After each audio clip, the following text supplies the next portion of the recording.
This is a Danger Entertainment podcast. DangerEntertainment.net. Danger Entertainment Podcast Network.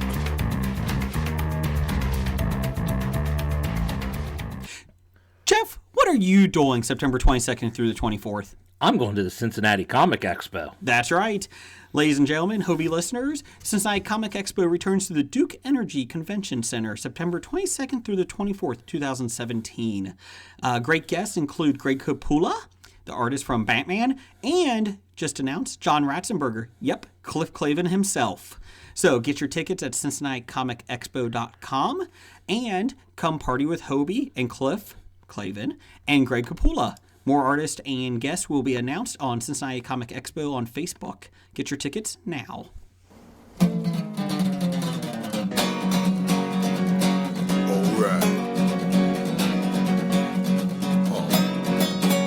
It's about comic books and movies. Growing up with Rokusuki. Superman before Zack Snyder ruined him. Man, that sucked. Michael Keaton was the best Batman, while Christian Bale was just deadpan. No one remembers the other ones. Princess Leia in bikinis and Transformer Lamborghinis. Please don't let Shia LaBeouf ever act again. Please, God, no. Remembering tales from the crypt, back when Michael Bay wrote good scripts. He wrote All scripts. right here is no mystery, 'cause it's the history of bad. It's bad. It's the history of bad. So bad. It's the history of bad ideas. It's the history of bad. It's bad. It's the history of bad. So bad. It's the history of bad ideas. Podcast. Welcome to the History of Bad Ideas, episode number 171. I'm Jason. I'm Jeff. And I'm Paul. Oh, whoa. The Dead Man's here. I'm glad. Okay, he's not Arsenio Hall. Oh, He is from the Morning Zoo on 96.9, The Zoo. We've switched from a rock station to a zoof. you switch every time he mentions whatever station you are. Well, If maybe you you ask him should- what it is again, he'll forget what he This just show is said. sponsored by Heroes for Harambe. Oh, and what is that charity? It's a charity for gorillas in the mist. Oh, that was a good movie. It's all right. Actually, It's more of a documentary than a movie. I remember seeing it when I was like 8. Yeah, that was a fun one. Thanks, Mom and Dad, for taking me to see that. I hear you're, Oh, wow. you're a huge they James. took an 8-year-old to see. No, that Yeah. wouldn't hold an 8-year-old's interest. I watched it. My son and I are very similar. Like, he's going to be 7, and he can watch movies straight through, no issues. My daughter is just, no. But, and I'm the same way. I watched, hell, my parents took me to see Little Man Tate when I was little. Come on. Remember that one? Yeah, you're making me feel old. Okay. When you were little, you saw. Well, maybe Little I was Man 10 or Tate. Jeff saw that at 32. Sorry. And again, at 52. But yeah, I always used to watch movies pretty easily. So I was a big Dr. Giggles fan too. Oh, did you see that one when you were 6? I was probably, depends on the year it came out, I'll find out for that. My older brother rented it and I ended up staying up and watching You didn't it. go to the theater for it. No. I did find out the reason my parents didn't really care about what we watched when I was little, like R-rated movies and anything. My mom's reasoning was, you were going to find out and watch it eventually anyways. Yeah. Okay, thanks. No, I wasn't, because I can't rent it from Blockbuster. I'm 9. But your older brothers would do it That's for true. you. That is true. First R-rated movie I saw, Police Academy. Oh, well, yeah. Could have been worse. Could have been worse. Could have been Police Academy 4. Nobody wins on that one.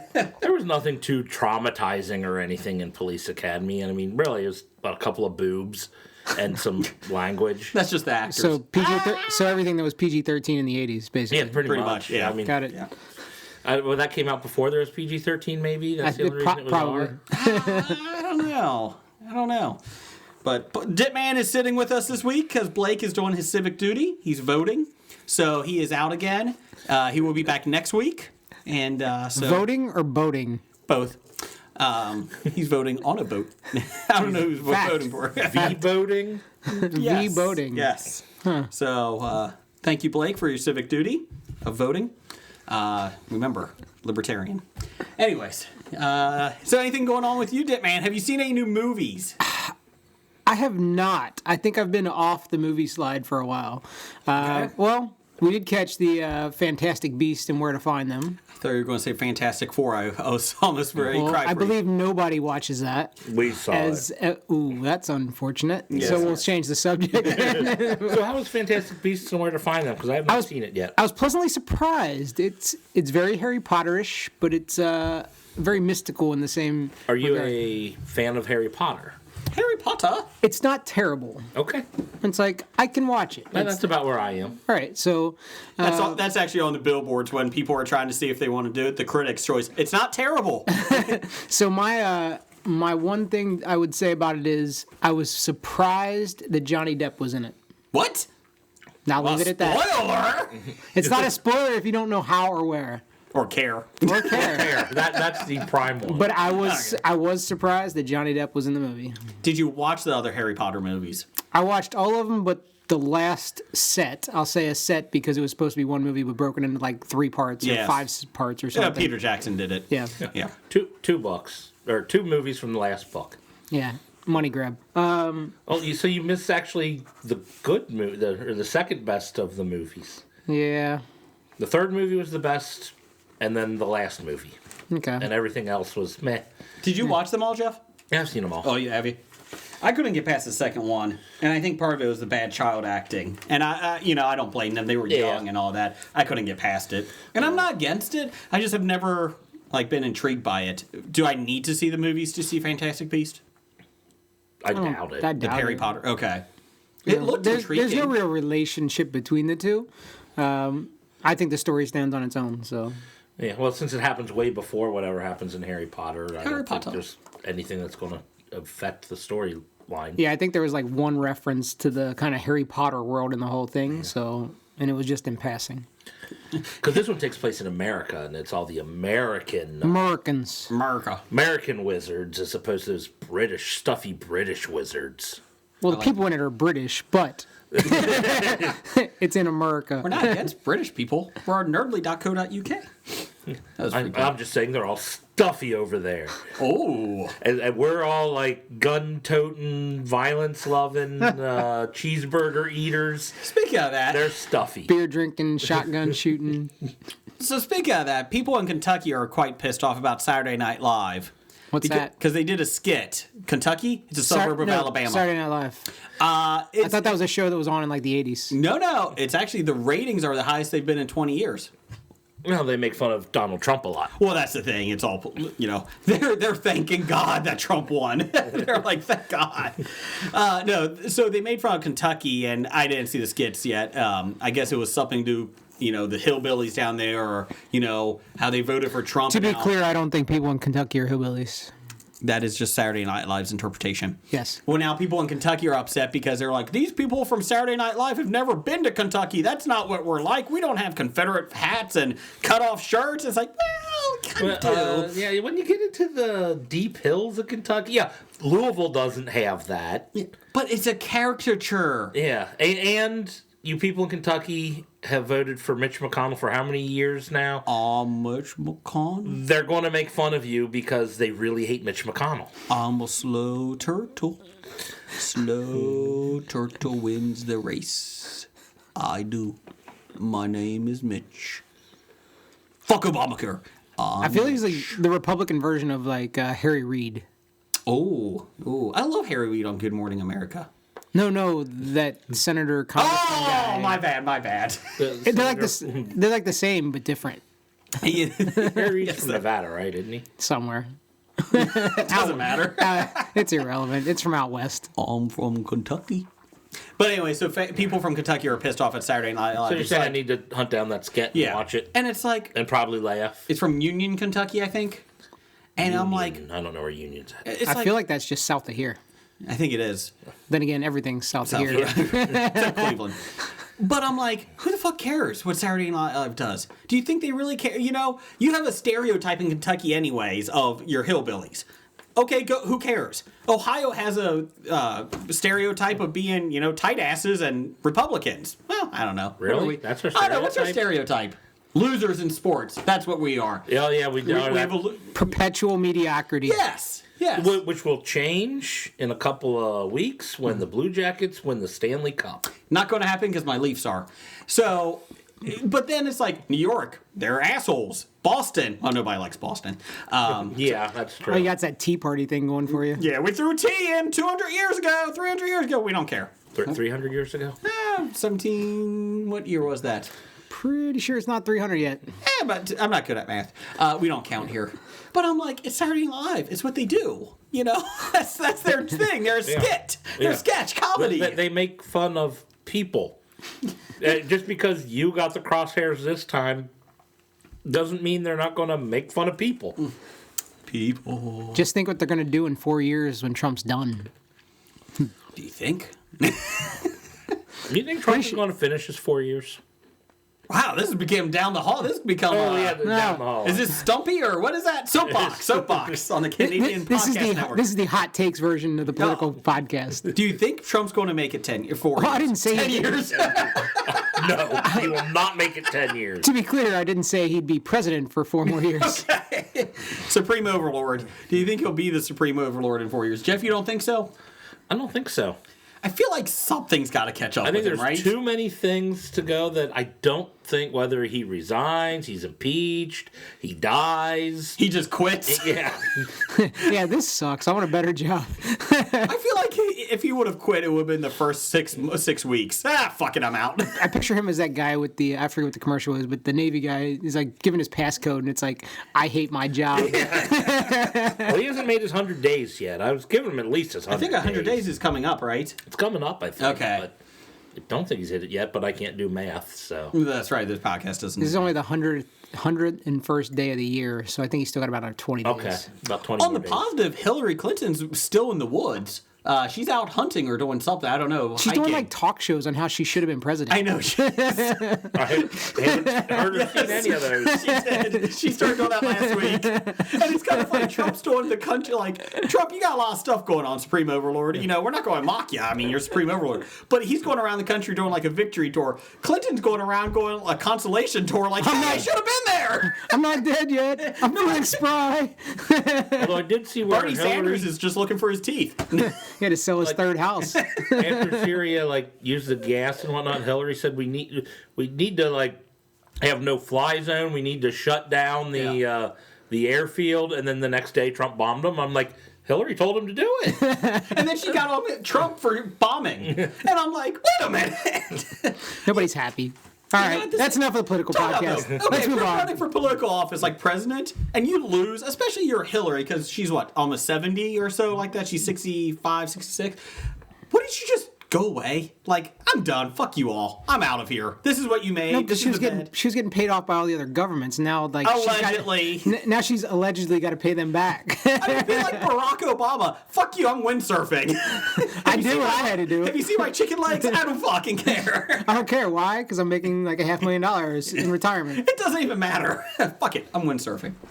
Anyways, what are you up on this week, Jeff? I'm about being president now. I'll just go 20 days, resign, and get a full pension.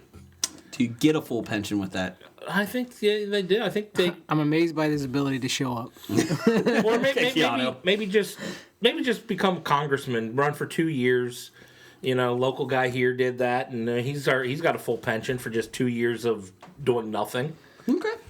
So yeah. Oh, I'm up on tomorrow afternoon. Mm-hmm.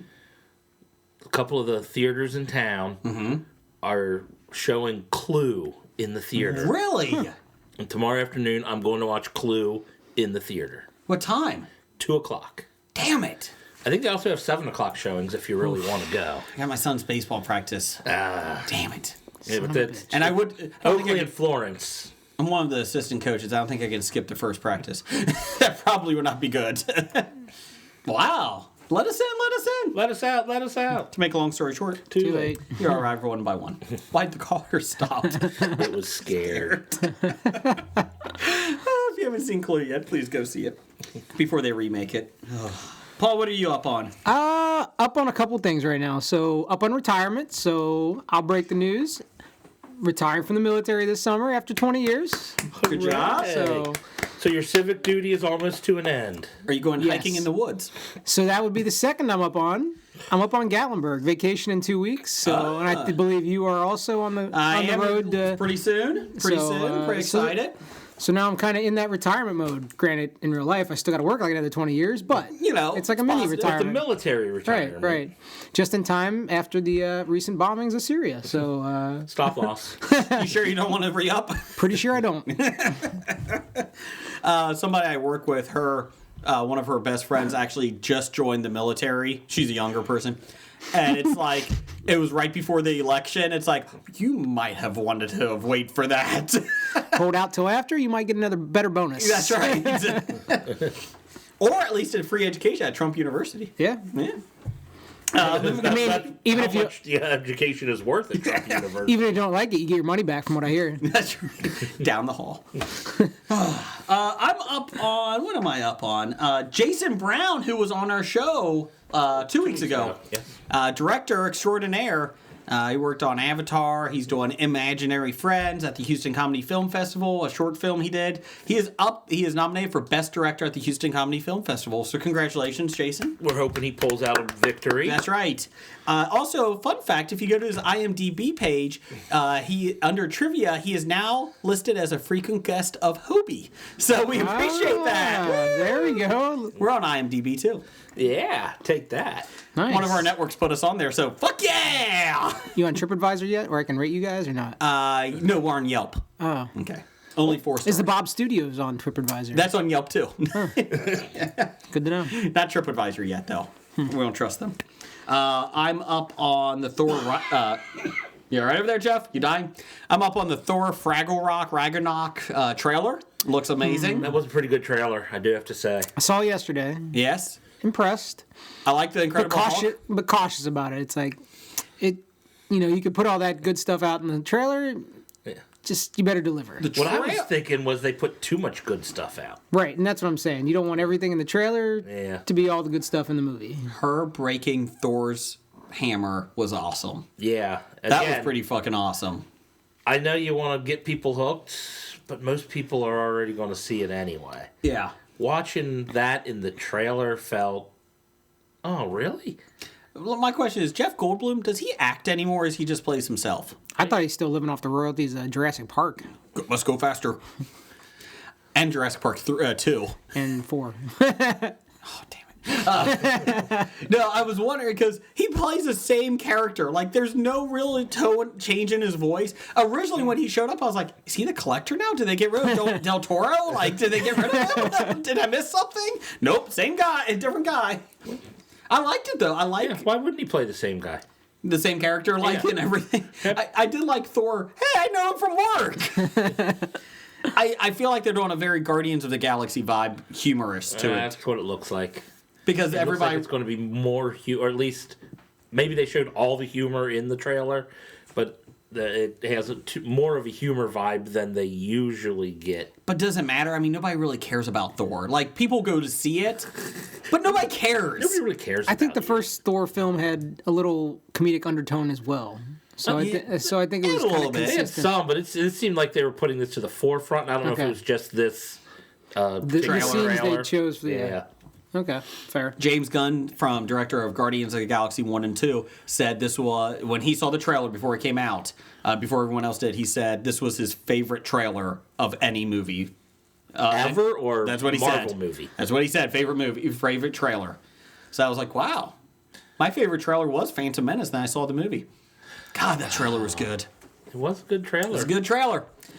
And then they made the movie. Probably should have just stopped at that. Yeah, pretty much the trailer was pretty much where they should have stopped. They It should have been a peaked. 3-minute movie. Yeah, yeah. No Jar Jar. No Jar Jar. Even Jar Jar wasn't terrible in the trailer because I don't think you actually heard him speak. I was gonna say, did he speak in the trailer? No, he didn't really speak in the movie either. Me's are gonna die. Ma's so horny. Let's see. My down for the week is Easter bunnies. Easter bunnies. Our subdivision, yes, our gated community, Jeff, had a Easter bunny Easter egg hunt. We do this every year because there's like 1,000 kids in the subdivision, and somebody dressed up as the Easter bunny this year. Well, my 3-year-old daughter, she, I think, was about ready to throw Easter eggs at the bunny, and she just cried and cried and cried until the Easter bunny was about 200 yards away.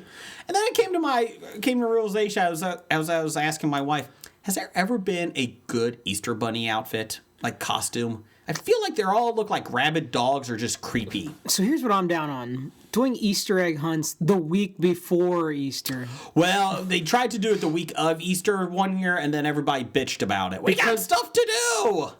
And this is one of them.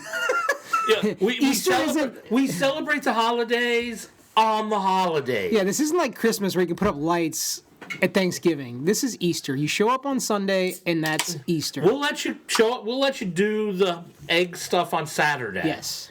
If you've got stuff to do, then that's your problem. You miss it. Wow. Right. Have better honest. family planning.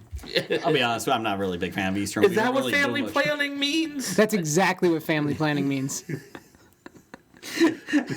I don't need these condoms anymore. Whee! Guess that wasn't it. Yeah, so again, Santa Claus, you know, you can see a good Santa Claus once in a while. I mean, he kind of started the religion, right? Who, Santa? Maybe. Was he crucified? Possibly. Okay. His reindeer. That was the end of the... Remember, was it the beginning? Is the end of the beginning? Passion of Claus? Yeah, that was a good movie. Did love it. I did think that his reindeer are tasty, so that's good. All right, you know what's bothering me today now that we're talking about this? Religion? Herpes? Passion of the Christ? Jesus died on Good Friday. Like, literally, did they call it Good Friday when he died? Jesus they- died! It's Good Friday! Well, then Pretty they've got- much, yeah. Well, then It's they've kind of got a bad letdown. counting, right? Because What? then they Yeah. got bad counting. And then 3 days later, which is 2 days later, he rose from the dead. Mm-hmm. And they keep saying 3 days, and I'm like, it's actually 2 days. Friday to Saturday is 1, Saturday I to don't Sunday think- is 2. Well, they don't want to give you 2 days off work. I don't think they're Who gets off work? Who gets off work for Good Friday? We used to. This year is the first year we didn't. Oh, do you at least get a floating holiday? Yes, I did. Oh, that's at least positive. That'll probably go away shortly. I got a floating holiday too. I don't know what it's for there. I forget. They always give us a floating Columbus holiday for Day. something. Veterans Day. Maybe something. I don't know. All I know is I got 26 vacation days, so I love it. Yeah, so Good Friday, he dies on. He rises 3 days later. Which is 2 days later. Correct. I'm wondering if you're not taking into the time lapse, the time zone change. Maybe that was part of changed it. time zones. Maybe. I think They you're- crossed the international date line for him to the, raise. this isn't the difference between like Guam and Ohio. It could be. Maybe he rose somewhere else. Maybe. Pretty sure it's like down the street where they Yeah, I don't think they had streets back then. you know, Pretty sure Sunday. the Romans. Yes. And I What thought have they done for us? The aqueducts? I could be wrong, but I'm pretty sure it was like even Sunday morning, or at least that's the way they. No, it was in the morning 3 days later, to be clear. Okay. Maybe it was Thursday night he died. Like into Friday, like right No, before no, midnight. he was eating the Last Supper Thursday night. Yeah. Okay. And he just left dinner and then all that shit happened. And And he got arrested like probably at 1 a.m. Yeah, it's true. They did the trial pretty quick. See, nothing good happens after midnight. Nothing good. how do we does know happen. like the Last Supper wasn't like the week before? I mean, because trials can last a while. I don't think the trials. If Mel Gibson taught me anything about religion, it's that they did it pretty quick. It was about 4 hours later, and he was gone. So what you're telling me is to just trust whatever the Bible says is true. It's like the or internet. Mel Gibson. It's like the internet of like the BC era. So the Bible was Wikipedia back in the day. Could be. Okay, I like Well, that. if you needed to know something, you opened your Bible, and if it wasn't in the Bible, you didn't need to know it. Yeah, the Bible was Facts. The Bible is Wikipedia. So we hit Unfortunately, some people still think that way to this day. But time out. Blake's not here. And we've talked more religion and politics with him not being here. He's the one that usually brings these up. He's gonna be so jealous when he listens to He this is next going to week. be jealous. So if you have thoughts about religion and politics, please send them to the Graphic Novice Podcast. Yes, because this is our one show for the year. Yes. Okay, let's. Speaking of Graphic Novice, they brought us something special. Nickel did. The NHL playoff season is back. My Pittsburgh Penguins and the Maple Leafs are in. Jeff's Columbus Blue Jackets are going to be out soon. nope. And They're winning this week. Let's all agree though. Detroit's not in it. Detroit. I hear that's like the first time in like 30 years or something. Yeah, there was this long streak. And Yeah, that's a shame. Guess Stevie Y doesn't know what he's doing anymore after 20-something years.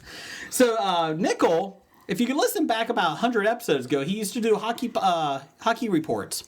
And he is our hockey correspondent for Hobie. And since Graphic Novice is leaving the podcast realm, I'm thinking that Nickel might be joining us full-time as a hockey correspondent. Did he get one sent in yet? He did get one sent in. In fact, let's listen now. Backed by little to no demand, it's time once again for the History of Bad Ideas Hockey Report. Going in a look, shoot, scores! Mark Messier, brilliant play! 28 seconds away from having their names inscribed on one of the most famous sports trophies in the They world. got the Coliseum rocking and they're making quite a din, singing, here we go, Oilers, here we go again. There ain't no lighter building than the House of 99. Got the echoes of the dynasty burning in their minds. You better cheer 'em on, they're the roughest necks around. Cause it's hockey night in Edmonton, the Oil's back in town, yeah. Gretzky moves in, shoots,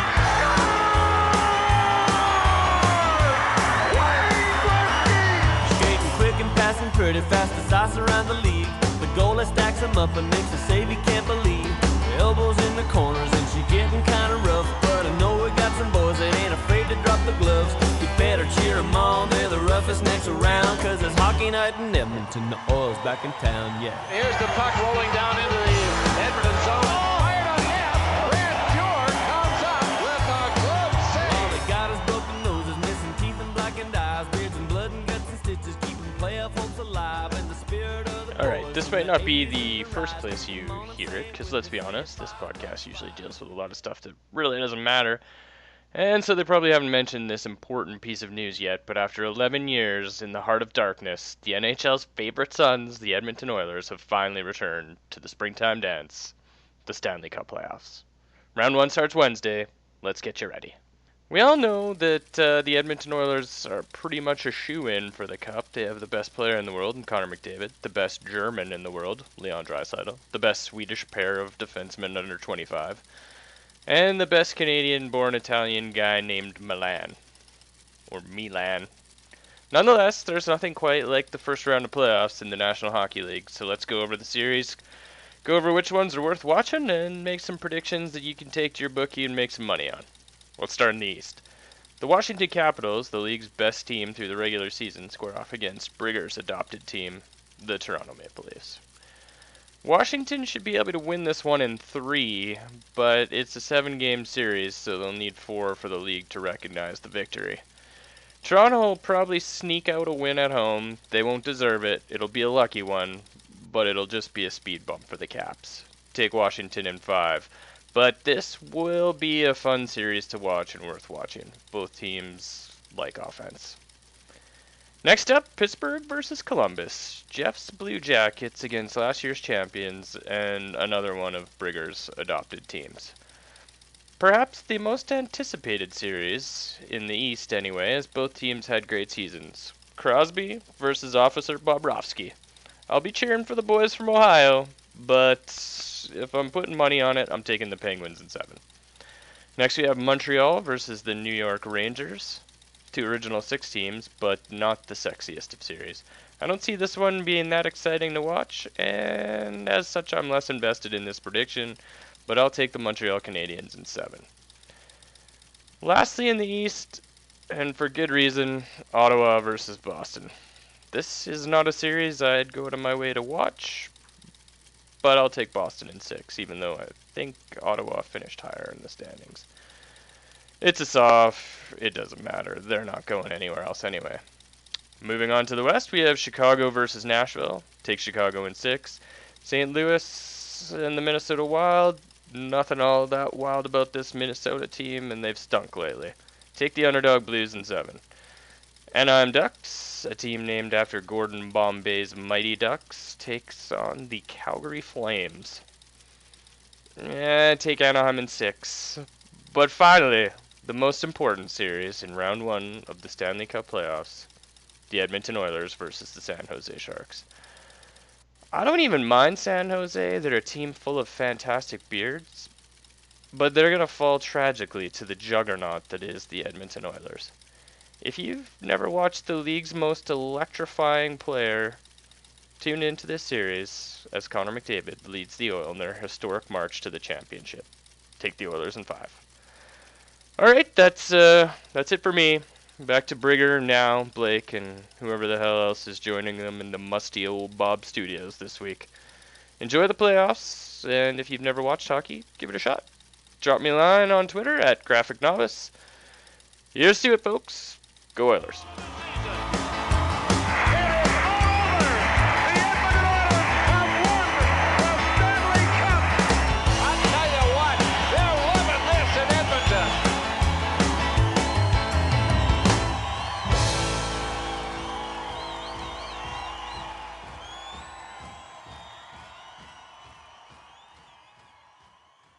Oh, that music.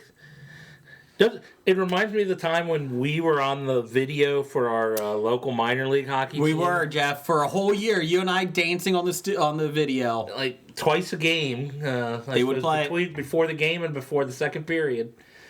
I was a rocking dancing machine. So were you, Jeff. Yep. They loved us. What happened to you guys? You didn't parlay that into a video career or We a dancing parlayed career? that into a podcast career. Yes. We Nice. said people want us. We'll start talking this time. Yeah. How many people like us that time? I feel like you guys have had more people see you dance than have had you talk. That's a lie. That is a lie, good sir. We're also on WeBeGeeksPC.com, Danger Bound Network, Danger Entertainment Network. Danger. So you're on a PC podcast? Well, I don't think it's I think PC. PC is personal computer PC. Okay. Yeah. Thanks for the clarification. Pie crust. Pie crust. Because I know it's not politically correct. No. On nerdly.co.uk and Geek Life Radio every Friday at 10 a.m. Eastern, 9 a.m. Central. So and iTunes, Stitcher, Google Music, Google Play, I think it's called, Libsyn. I don't know. YouTube. We're on YouTube. YouTube, we're on. You can search us there. We're on TuneIn Radio. We're on everything. Still on iHeartRadio? What's that? iHeartRadio. iHeartRadio. Good Yes. job. Look at you, Dit Man. Hey, I Your pay show's on the attention. iHeartRadio too. Hey. 96.9 The Zoo. And speaking of Yes. pie crust, Yeah. I'm not going to be doing the bologna whipped cream this week. Okay. If that's why you people are tuning in, I'm sorry. Still getting over the cold or Okay. flu or whatever I had last week. Didn't sound like I should attempt it this week. Hopefully next week I'll be in good condition to try that. The best part is that Blake will be here next week, Hell yes. and he'll be very happy that he missed the 2 weeks that you were sick. And you guys can like live chat that or live Facebook. Facebook Live, we could do that. We could do that. We haven't done a Facebook Live It has lately. been a while since we've lived our Facebook. Yeah, your technology geek Blake is not here, so that's probably the problem. No. Let's see here. Some sad news. Sad news here. Oh. Don Rickles passed away. Great comedian. Heck of a heckler. I'll give you a heck of a heckler. Was he a great comedian? Well, he would say no because he said his comedies, what do you call it, lines and that, his punchlines were never hit. They never were hit until he saw somebody like basically heckling in the crowd, and he just started insulting him, and he said that's when his career took off. Yeah, he's pretty much known as the first real big insult comic, and that's what his shtick became. But I'm like, really? Yeah, that's all he did. He was great as Mr. Potato Head in the Toy Story movies. Fact. And he did record dialogue for Toy Story 4. Uh-oh. So Yeah, I assumed he hadn't because I didn't think they started recording that. comes out next year. Oh, So they better be recording it soon. well, if they already, I figured they would get most of the recording done before they get the animation done. Because you need the mouths to move to the words being said. Do you understand the words that are coming out of my I don't mouth? think anybody understands the words coming out of your mouth. I'm pretty sure they don't. No, I don't think so. I was a little upset because Don Rickles, he came to our local gambling site, a casino last year in Indiana, and I actually talked to my wife, and we thought about going to see him, and unfortunately, his only show was at 3:30 in the afternoon. Wow. And we're like, what? He's hitting the early dinner crowd. And my wife's like, well, he probably is in bed by 7, so that's why. No, he's probably carousing the casino floors. He was at the high roller table with. And gin and the tonics. problem was, I think tickets were $75 or $80 a pop. And I was like, I love you, Don, but, I would love to see you. I'm hoping this was like on a weekend. It was on a Saturday afternoon. Okay. I'm like, 3 o'clock on a Wednesday would be terrible. That's like a $23 draw kind of thing. He had to get to the Denny's 5 o'clock special. Had to beat the crowd. I thought seniors are always 50% off. Not always. Although I will say Don Rickles was a billion times better than the comedian that was on the cruise that we went on I will 10 agree with years that. ago. Yes. Oh, way to insult that comic that never did anything. He was terrible. I was angry that like I supported him and he was paid to be there. Was this a Carnival cruise by chance? No, it was Norwegian. Norwegian. We went to Norway. No, we didn't. The Caribbean. But anyway, so I am The upset. Norwegian part of the Caribbean. And I knew that if we didn't go see him, that I probably never would see him again just because he's getting old. And you know, you're right. Yeah, I kind of wish we did, but then I also didn't want to spend like $180, $190 on Don Rickles because who knew how long he would last out there on stage. So I don't want him to take his Metamucil and go back to the knapsack. So. His stage performance lasted longer than that Bill Cosby guy. Whatever happened to him? He was an up and comer. Huh. Still kind of was. Yeah. In a manner of speaking. Moving on. Let's see here. Also, just came in. Thank you, RJ Holt 666. He just tweeted us at Bad Ideas Podcast that Jay Giles just died What? at 71 years old. Moment of silence. Oh. So, moment of silence for Jay Giles. I don't even know which member of the band Jay Giles was. He was the lead. It was the Jay Giles band. Yeah, but I don't think he was the guy that sang. No, I think so. Oh, if he- I know everything about music. And by everything, I mean nothing. So I'm going to say it's the lead. I'm getting my bands right. I thought Peter Wolf was the Tweet lead your singer. complaints to Jason at Graphic Novice. So that's two bummer ones. Yeah, Jay Giles' band like Centerfold and You whatnot. can be my centerfold. That's That's all. not it. But I'm thinking I've got the right band now. He doesn't have the right song, but I think I've got the right band. I think the lead I think singer the of difference. that I think band. I got the right song. You got the wrong. You got the wrong song. I thought Pete Wolf was the lead singer of that band, so I don't know which one Jay Giles is. You do Moon Over London or what's that song? Warren Zevon, Werewolves of London? Yes, exactly. I feel like that's good. I don't know why I don't know music. I don't know why. So there you go. I think that's all I had. Anything else you guys had? That's it. I think the intro of 40 minutes is long. I did do 40 bags of mulch this weekend. Well, we need to do the Twitter poll of the week. What is the Twitter poll of the week? Apparently, we wanted to know which film franchise should not. I read this wrong the first time, so I was confused. Should not be remade / rebooted / sequeled / All 4 of these are being rebooted or remade. All 4 of these shouldn't be. Well, yes, I should have put all of the above. Unfortunately, Twitter won't let us. You can only do 4. Come on. Our choices were The Terminator, whoa, The Matrix, G.I. Joe, and Dune. Ooh. Yeah, Jeff, you are a big Doom fan, right? No, not really. Oh, that's Blake. Blake, I don't know. Blake might be a Dune fan. I know our friends over at the Pittsburgh Nerd are big Dune fans. Well, that's not saying much. So, anyways, they're in Pittsburgh. So, the Twitter poll of the week, let's see. In last place, with 11%, Jeff, what is it? Dune. There you go. So it kind of wins the poll of the week. Because, People want to see it remade. that's a Being nod. worst means you're first. That's right. Let's see. G.I. Joe was in third place with 17% of the vote. Actually, G.I. Joe is one they need to redo because G.I. Joe is too good to have the legacy of those movies that are out. We're going to get to that right after this poll. Ooh. And winning 50% to 22%. We have not had this much of a ass kicking in a long, long time. 50%, The Matrix beat The Terminator, so people do not want to see The Matrix remade.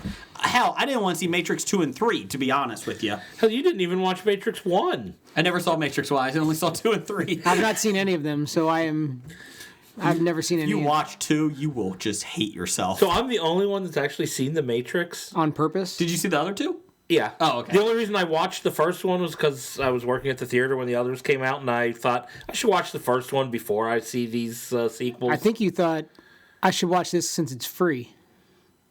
Well, I was going to be watching the second and third, but I wanted to be caught up. And so, yeah, like 5 years after The Matrix came out, I finally watched it. The Matrix was one of those movies that was fun when you told people you've never seen, and they all went, "You've never seen The Matrix?" So I no, I'm not going to. No, I'm not. But then I eventually did watch it, so I could understand the sequels. Okay, so Jeff, you're saying G.I. Joe, you would say needs to be rebooted. It needs to be rebooted because it needs to be rebooted well. There you go. Ditman, what do you say? I don't know that you can do it well in this current climate. All you just have to do is take some of the old scripts from the television show, cobble them together in a way, And every 30 minutes, knowing is half the battle. exactly. Yo, Joe! As long as barbecue stops kids from jumping the electrical wires. And then you That may have- look like fun, kids, but that's dangerous. and you bring back Sergeant Slaughter to run around and Ooh, he's got to train the troops. yeah. They did, so... So would that be like F. Lee Ermey, or would they bring back like? Oh, I do like it. That's a good one. I like that. Sergeant Slaughter can barely move now. I don't think you can bring him back. Is he even alive? Yes, he is. Oh, okay. He's one of the wrestlers that isn't dead. So that's a positive. That's a short list. It's a short list. It's a short list. Maybe we could get the Ultimate Warrior. Oh. About that. Maybe Roddy Piper. Oh. Hulk Hogan doesn't need the money. He just won that big settlement last year. And then Gawker decided to go bankrupt. We're not paying. We're out. Sorry. Have a good day. Bye. Great. You grand. can get our desk chairs. Does that mean Gawker's no more? Gawker is no more. Oh, I don't sweet. think so. I don't know. Tweet it or look out. No, I don't even want people to think I actually might look at Gawker. people I go- just hate those Do sites. people go When to Russia these hacks your computer, they'll see that you looked at it last night. Yeah. Do people go to these sites? Obviously they do, but Well, it amazes- TMZ does Jesus. Oh my God. Yeah. TMD does Jesus. Yes. TMZ Hey, sugar does tits. Jesus. Oh, sorry, that was Mel Gibson. Does Jesus? Sorry. Let's see. Hasbro. Speaking of GI Joe, did not have much luck with GI Joe. They did have Transformers movies, but speaking with the LA Times about the company's upcoming Transformers and My Little Pony films. Live action? Oh No. Jesus. Oh. Dear God. People would be like, I want a porn. Hasbro executives say they have big plans to team up with Paramount Pictures for a reboot of the G.I. Joe franchise with, get ready, and I quote, a more millennial approach. That. And that's why I said it shouldn't be. Oh, yeah. I scanned over that. That is No, bad. No, yeah. no, don't redo it that way. Yeah. And the It's- best part is, The millennial approach is why I'm walking away and retiring from the military. I don't want to see it. You don't want to see that happen to G.I. Joe. the Right. best part is Hasbro Consumer Products executive was talking about this. He should be fired. He should not be the one talking about movies. He should be put in the unemployment line and forced to drink like soup out of a dirty beer can. I like that. The world has changed, and I think you're going to see G.I. Joe changing with it. There's going to be a much more contemporary approach to the whole franchise that will allow us to develop different characters, Hasbro Studios head Chief Content Officer Stephen Davis. He also noted that the company hopes to create a head snap. It's a different kind of Joe. What the fuck is a head snap? You know, like when you turn, you look, what? Oh, yeah, that's a good way to make a franchise. Let's see. Jesus. One that still resonates with Joe fans, nope, but brings in an uninitiated audience that expands the audience internationally and domestically. No, fuck you. No, you're not. So who's the back, like what company would they go through to produce this? This feels very who? Hasbro and Paramount are the two big ones. Yeah. So here's the best part. Hasbro tells the LA Times that if all goes to plan, the G.I. Joe movie franchise will eventually become a shared cinematic universe with Hasbro's other properties, such as ROM. I don't No. even remember. Ron. It's a robot. I remember the comic book. Micronauts. Nope. Don't Those are the remember ones that them. strike down. Yeah. Visionaries. Remember them? Nope. You had the Vaguely hologram in the remember. chest. Oh, it was bad. Okay, I vaguely remember. They that. said, I did a little research on the Visionaries because I was trying to remember what they were, and I remember them, but they stopped making them because the toys were too expensive to make. They were making no profit on them because they were making fucking holograms in these little figures. It's like, well, fucking yeah, who thought of that? It was a 12-episode cartoon series, too. Yeah. And Mask. Now, Mask I can get behind. I was never a huge Mask fan, but at least I can see the I potential. liked it. It kind of bridged that Transformers G.I. Yeah. Joe gap. in I a had way. two vehicles. That's it. That's all I had of them. So, But none of these are movies I'd go pay to see either. God no, ROM. Who the fuck's look at ROM? I don't even know what the fuck ROM is. So It's not awful. me. Why the fuck would you do ROM? Oh Jesus. Let's see here. But Mask is cool. Mask mask is cool. I will give you that. The Mobile Armored Strike Command. Yeah. So I like So that would it be like Fast and the Furious on steroids if you strap like a rocket launcher to with the vehicle? masks. Yeah, because it would be They're getting cooler. to that point. They're almost there. They just need their like cars to turn into helicopters, and they're there. They did parachute the cars out of like planes in the last episode. This new one has submarines joining the chase. So So this could be the introduction of masks. Could be. there was a entertainment reputable website that was doing an interview with the director, or the writer, if there is one, of the Fast and Furious franchise, Yeah. whoever oversees it. And one of the legitimate questions, because they were hearing rumors, is if the Fast and the Furious will ever go to space. No, stop it. Stop it. Why the fuck would you even think that's a good idea? See, like, I'm entertained by the series, right? Because it came out One right is after, on in our green room right now, it number is. 6. The most recent installment. But yeah, I'm entertained by the series at the beginning. But the last 2 or 3 or so have been a little over the top, right? Well, the issue is their contracts. The rumor is their contracts for the big stars in the Fast and the Furious. They can't be shown getting beaten up. That's why they never really take hits or get hurt. They can't. Wow. They put it in their contracts. They cannot get beaten up. So it's like, what the fuck's the point? They do realize that if in the movie they get beat up, they don't actually beat them up in real life. No, they don't. They don't realize that. But I'm like, what the fuck is that? So, Jeff, here's Rom. Here's Rom. He's a space knight. That sounds fake. Sounds awful. Sounds fakely awful. I do not remember that one at all. There you go. Man, that is not a good... It's like a GoBot, but not. It's a horrible thing. I remember the comic book of this. I never read it, but I remember always seeing the advertisements in my G.I. Joe comic books back in the 80s.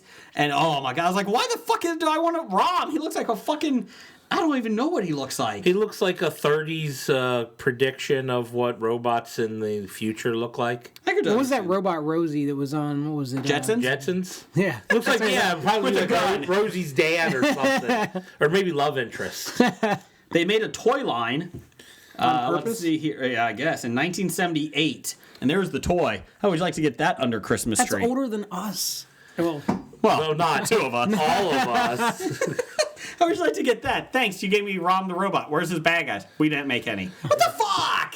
That's the biggest issue I had with toy that's a lines. legit millennial toy. It has no enemies. It has no enemies. The world is its enemy. Exactly.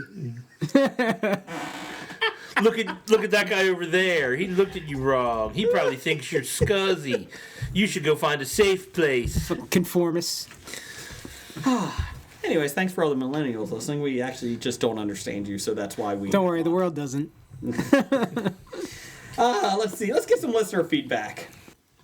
All right, the listeners actually want some feedback here. Feedback! Starting with some guy named Doug. But do they want our feedback? They're getting our They're feedback. giving theirs, and they get ours. Okay. It's a give and take relationship. Exactly. Number 1 fan. You can't give yourself a nickname. There you go. I wanted to be called the Hammer. You know why I couldn't be? Because you can't give yourself a nickname. That's right. All right. Doug wants to know, is it me or is Arrow getting more and more like Riverdale? Well, I looked at my DVR and I'm only 9 episodes behind on Arrow, so I'm going to say yes. Oh, okay. Yeah, I think Doug is the only one who's caught up with Arrow because I think I watched the first or second of the season and haven't seen any since. I will be caught up this summer because I am excited to watch it. Because There was a crossover, wasn't there? Yeah, I think so. That would have been the last I saw was Okay. a crossover. I don't think it's a crossover. I like Arrow. I've heard a lot on the tweets, on the Twitters, that a lot of people are getting fed up with the DC Universe and CW. Yeah, it's kind of felt like it's run its course. Yeah, and I think a lot of it is because you have the big baddie throughout the whole season. I think they just are starting to run out of ideas. I was all about Arrow being a one-man vigilante, and then he started adding more to his team. No, I like him being the Batman version. Yeah, and then he disbanded a team and then brought together a new team. Yes. So I like the season was great when it started because it was just him. And then it's like, you should bring more people in. No, Felicity, I shouldn't. Shut up. I wouldn't even say it was great when it started. It was good. It's tolerable. It was okay. It's average. All right. Below par. I think we're moving on. Okay. Well, or do you think it's more like Riverdale? Oh, yeah, you're 9 episodes behind. No, I'm caught up on Riverdale. No, but you're 9 episodes behind on Arrow. Oh, Riverdale's best. It's the best CW show ever. Oh, God. Ever. I'm caught up, It's awesome. but I love it. I hate watching, yet I'm still doing it. Because of me. You're Because welcome. of you, yes. There's a lot of people on Twitter that hate me. Well, for many reasons. But one of the reasons is I Riverdale. don't think you need to like restrain that to just Twitter. Correct. Society. They're just vocally hating him Yes. on Twitter. Because I made them watch Riverdale, and now they can't stop. So I'm actually going to be watching it live. But I mean, it's got to the point where I actually don't care about the mystery and who killed Jason or whatever his name is. I'm like, yeah, you got so bad, I stopped even what intrigued I'll be me. honest, in I don't think the first- writers really care about who killed Jason anymore in it. Whatever intrigued me originally is gone, yet I'm still watching. I probably will be live tweeting this Thursday with #1 fan Doug, just to let you guys know. So I'm excited. Well, I'll miss that. Yeah, okay. Thank you. Moving on. Yes. Randall Holt at RJ Holt 666. He's not evil. He's just handled that way. Regarding Dennis the Menace's mom versus Blondie from last week, Which one was hotter? his response, maybe Dagwood is hung like Idris Elba. Could be. Although, Ditman, we need to ask you this. Who is the hotter one? Dennis the Menace's mom or Blondie? Keep in mind, Blondie makes sandwiches. My favorite meal. Long But what did Dennis the Menace's mom make? I mean, babies. Dagwood and Blondie didn't have kids. she They made- had two kids. she made Dennis. Let's be clear. Oh yeah, so that was kind of like the son. That was like the Omen. Apparently, I'll go through a little history here. Apparently, like Blondie and Dagwood started out, they were a single couple, like back in like the 30s or whenever that first started. So when you were 12, Yeah, whatever. And so, yeah, then they got married and they had babies, and then when their children became about teenagers, they stopped aging, and just it's been that way for like my whole life. oh dear God, of all the ages to stop kids aging, teenage years would be the worst. Sorry. Maybe they got to the 20s and moved out of the house. I don't remember. Jeez. But they kind of hardly ever showed them. Let's see, Cookie and Alexander. That's Blondie and Dagwood's children. Is it? Yes. Oh, I hated those comic strips. Those were awful. So who are you going with, Ditman? You had to pick. Gun to your head. You have to either sleep with Dennis Menace's mom, which we have never forgot her name, or Blondie. I want to say, no, that's High and Lois, so it's not Lois. So you think you're having sex with Dennis the Menace's mom, you're like, oh, Dennis the Menace's mom. This is the menace. I think I just made a menace. Oh, anyways. Yes, go ahead. I think I go with Dennis the Menace's mom. Ah, okay. You're going with the MILF action. Yeah. Well, I guess Blondie is MILF action too, but Last week we all picked Blondie. yeah, we all picked Blondie, but that's because she made sandwiches afterwards, so we appreciate that. Not just any sandwiches, submarine Well, sandwiches. didn't Mrs. Wilson drop off like rutabagas or something every day? So Ooh. she got more free time Wait to a do whatever you need to do. Threesome. Dennis's What? Menace's Mrs. mom and Wilson? Mrs. Wilson. No, you can have that. Mr. Wilson's filming? Oh, yeah. I like it. You're disturbing me right now. Well, there's many reasons I should disturb you, but I'm going with it. Yeah, if that's not a comic strip, I don't know what is. That's good. Can we get Hagar the Horrible in it, too? Sure. No. Can we get his wife, his costume. Helga? I think Helga's his Helga wife. was the Maybe we name, can get yes. Helga. You get the costume, the helmet, no. Although I think Hagar's daughter was pretty hot. You think so? Sure. I don't know. I always remember. thought Foxtrot, the mom in Foxtrot was hot. No, they all had goofy like chins or something. Well, they did. They did have goofy chins. But I always thought she was Like everybody in hot. Foxtrot, just their heads just were not proportional. What about the Family Circus mom? What about her? No, No, not at all. I thought she was the same as Blondie.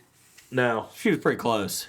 Listen, honey, you could try to get with, but she's all scribbles. You don't know what she looks like. Oh, she's on all the greeting cards. She looks like she has Parkinson's. Ah! What about that Kathy lady? She was always singing. Oh no, she was too whiny. Ack. That was also her O face. Now, Rex Morgan, he was hot, and he was an MD. Oh, there were the ladies from Apartment 3G. They could gang up on you. There were 3 of them. Yeah, I don't want any of them. None of them. None of them. Next line. But How about Mary Worth? No. No. Mary Worth was a spinster. No. Okay. Hello, welcome to the Talkies show. It's like 1930s talk. She's a spinster. It's all right, Jeff. It's all right. Just to let you know that one of our new followers on Twitter is the Kidney Disease Cure. They followed us today. All right. I'm pretty sure that's a fake, but We're going with it. So, thanks, kidney disease. Nope, that's not fake. Treatment of kidney disease with traditional Chinese medicine. Okay, we're Yeah, that's a fake. At first, when you said a fake, I thought you meant it was one of those porn things that try to get people to follow. But Oh, kidney surgery is so hot. God, we have hit a new low. Okay. But anyway, we also thought we couldn't understand what Blondie saw in Dagwood. Hence, Randall's he had money. answer. Or Well, he didn't. He was just a 9-to-5 schlub. Like he always allegedly. he had to take the bus to work until they started carpooling in the 80s. Oh God, yeah. So he was like original millennial, like using was. Uber in the 80s. Yeah. And then he slept on the couch a lot, so then he became Jeff. So he's legit millennial. Yeah. Well, why would I sleep on the couch? I have a bed. Well, nap a lot. I mean, he naps. Oh, nap. Naps, Oh, sorry. okay. I thought Like it was 8.5 hour long naps in the middle of the night. that go from Meanwhile, like everyone 11 under to like 40, 7. under 35 goes, what the fuck is a comic strip? What the hell are you guys talking about? Who's It's Rex out of this newspaper you were talking about? Go look up Rex Morgan, MD. Your life would be changed. Would be or is? Whatever. Oh, but anyway, I think we're moving on to corrections. Big Dev the Psy Guy. Dev. Big Dev the Psy Guy. Dev. Well, all right. So Dev has what, he thinks is a correction. From Dev, he says, the correct answer to the best Intercontinental Championship wrestler is Macho Man. Oh, yeah! Stop into Slim Jim! Now, while Macho Man is a great wrestler and one of the best out there, he's still not the best. Who's your best? I still hold firm to our answer from last week. And who was that? It was Chris Jericho. Chris Jericho. Talking to Jerichoholics here. That's true. Ralphus. Everybody loves Ralphus. So I don't want to take anything away from Macho Man, but maybe second best. I'm going to say Ricky the Dragon Steamboat might be one of the most disappointing IC champs. I can agree. Ricky the Dragon Steamboat was awesome. Great wrestler. Problem is, you build him up so much, and when he finally beat Macho Man at WrestleMania 3, his reign was kind of weak. Like, nobody really cared about it. He really didn't do much. You know, he beat this big bad guy that was terrorizing him for years. And then it's like, well, who do you face after that? I don't know. Santana. Tito Santana was awesome. Macho Man beat him with the brass knuckles to the face when he was doing a suplex off the ring. It's quite disappointing. I love Tito Santana. When Santana teamed up with Rick Martel, he had the Strike Can-Mex Force, baby. connection. Strike Force. Well, they're still Canadian and Mexican. Rick Martel and Tom Zink were the Can-Am connection. Can-Am, but I'm talking about the Can-Mex Oh, connection. they're called Strike Force. Shut up. Also known as NAFTA. Yes, they were NAFTA. And Trump broke Santana and Martel up too. God, it was at WrestleMania 4 they broke up. 5. One of those WrestleManias. I'm trying to think. 4 they lost to Demolition. They lost the belts. I'm trying to think. Okay, moving on. All right, I'm still under corrections. We got from the 365 Flicks. Ooh, good day, mate. Great episode, bud. But something for corrections next week. Shawn Michaels was the best ever Intercontinental Champion. I don't know about that. Oh, I know about it. That's completely wrong. Shawn Michaels is the most overrated, maybe. No. Shawn Michaels is very overrated. I know he's one of Cal's favorites. Mm-hmm. He's wrong. Luckily, he is better than The Undertaker. You talk about a scab. Oh, The Undertaker is one of the worst wrestlers to ever wrestle. Wrestlers ever. He couldn't sell a move. I'm going to cover it up as being a walking zombie. Oh, that's original. Yeah, that's great. It was original, but it just means that you can't sell. Good job for you. Anyways, you know Iron Mike Sharp. You're not. You are no Iron Mike Sharp. Iron. Iron. You know, my wife does try like every 6 months to try to get me to say it correctly. And she keeps trying to show me how to do it. It never works. Iron. No, she's telling you to say Iran. I don't think she's telling you to say that. Iron? I earn. I earn. I think that's what she says. Yes. I earn. Iron? I get excited and put them together. You're supposed to put them together, but you didn't put them together. I earn. I earn for you. Yeah, you said I earn. I earn Mike Sharp. And then when you put them together, you said Iron. Arn. I'm a speech impediment. Shut up. I like your home, okay? Shut up. All right, so now that we got Kev going to yell at us next week, we'll move on. We got Desmond Hansing wants to know, and now that Nickel is doing correspondence, he might get to answer for us. How does Nickel feel about the possibility of Sarah Palin as U.S. ambassador to the Great White North? Ooh. I suppose from Sarah Palin's perspective, it's the Great White East. That is true. That it would be true. It would be true. We will answer that question on Soapbox, which is on the Canadian Podcast Network and down the hall next week. Yay! There's a Canadian political podcast? Podcast Network, not political. Oh. Actually, it might be political network. I'm not sure. Or Jason's just making it all up. I don't know, but Justin Trudeau is dreamy. And apparently wants to punch Chandler Bing in the face. Who doesn't? Who doesn't That's what do he right? said.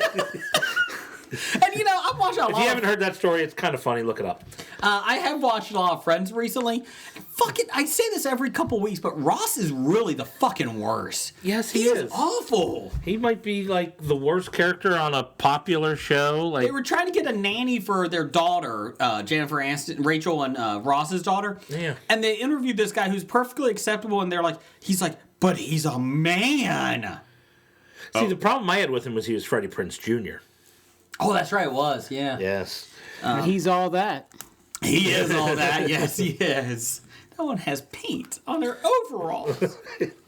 Not another teen movie. But yeah, Ross is the worst. Sorry.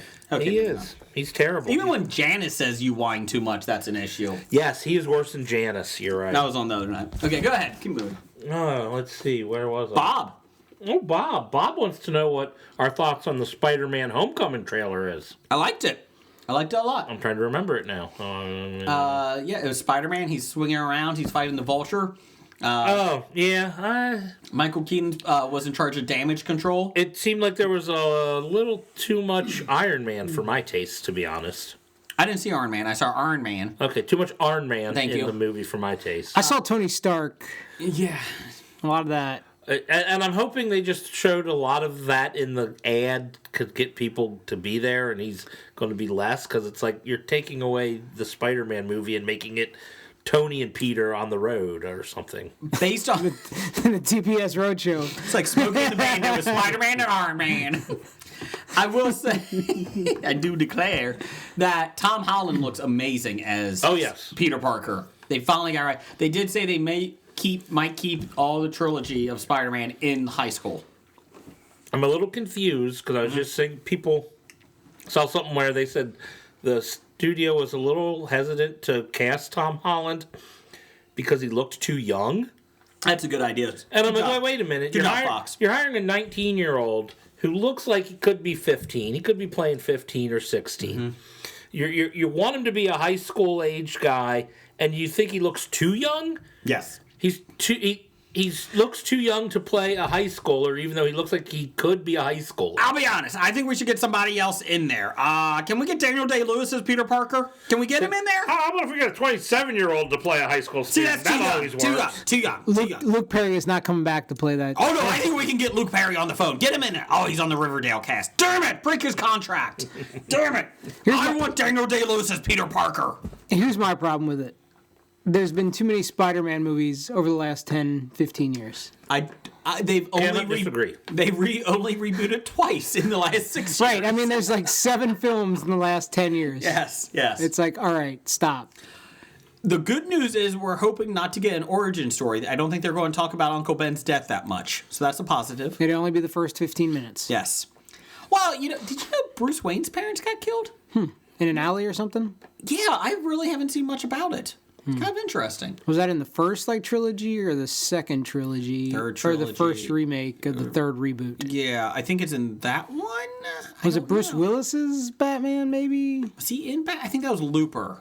That was Looper. Bruce Wayne was going through time.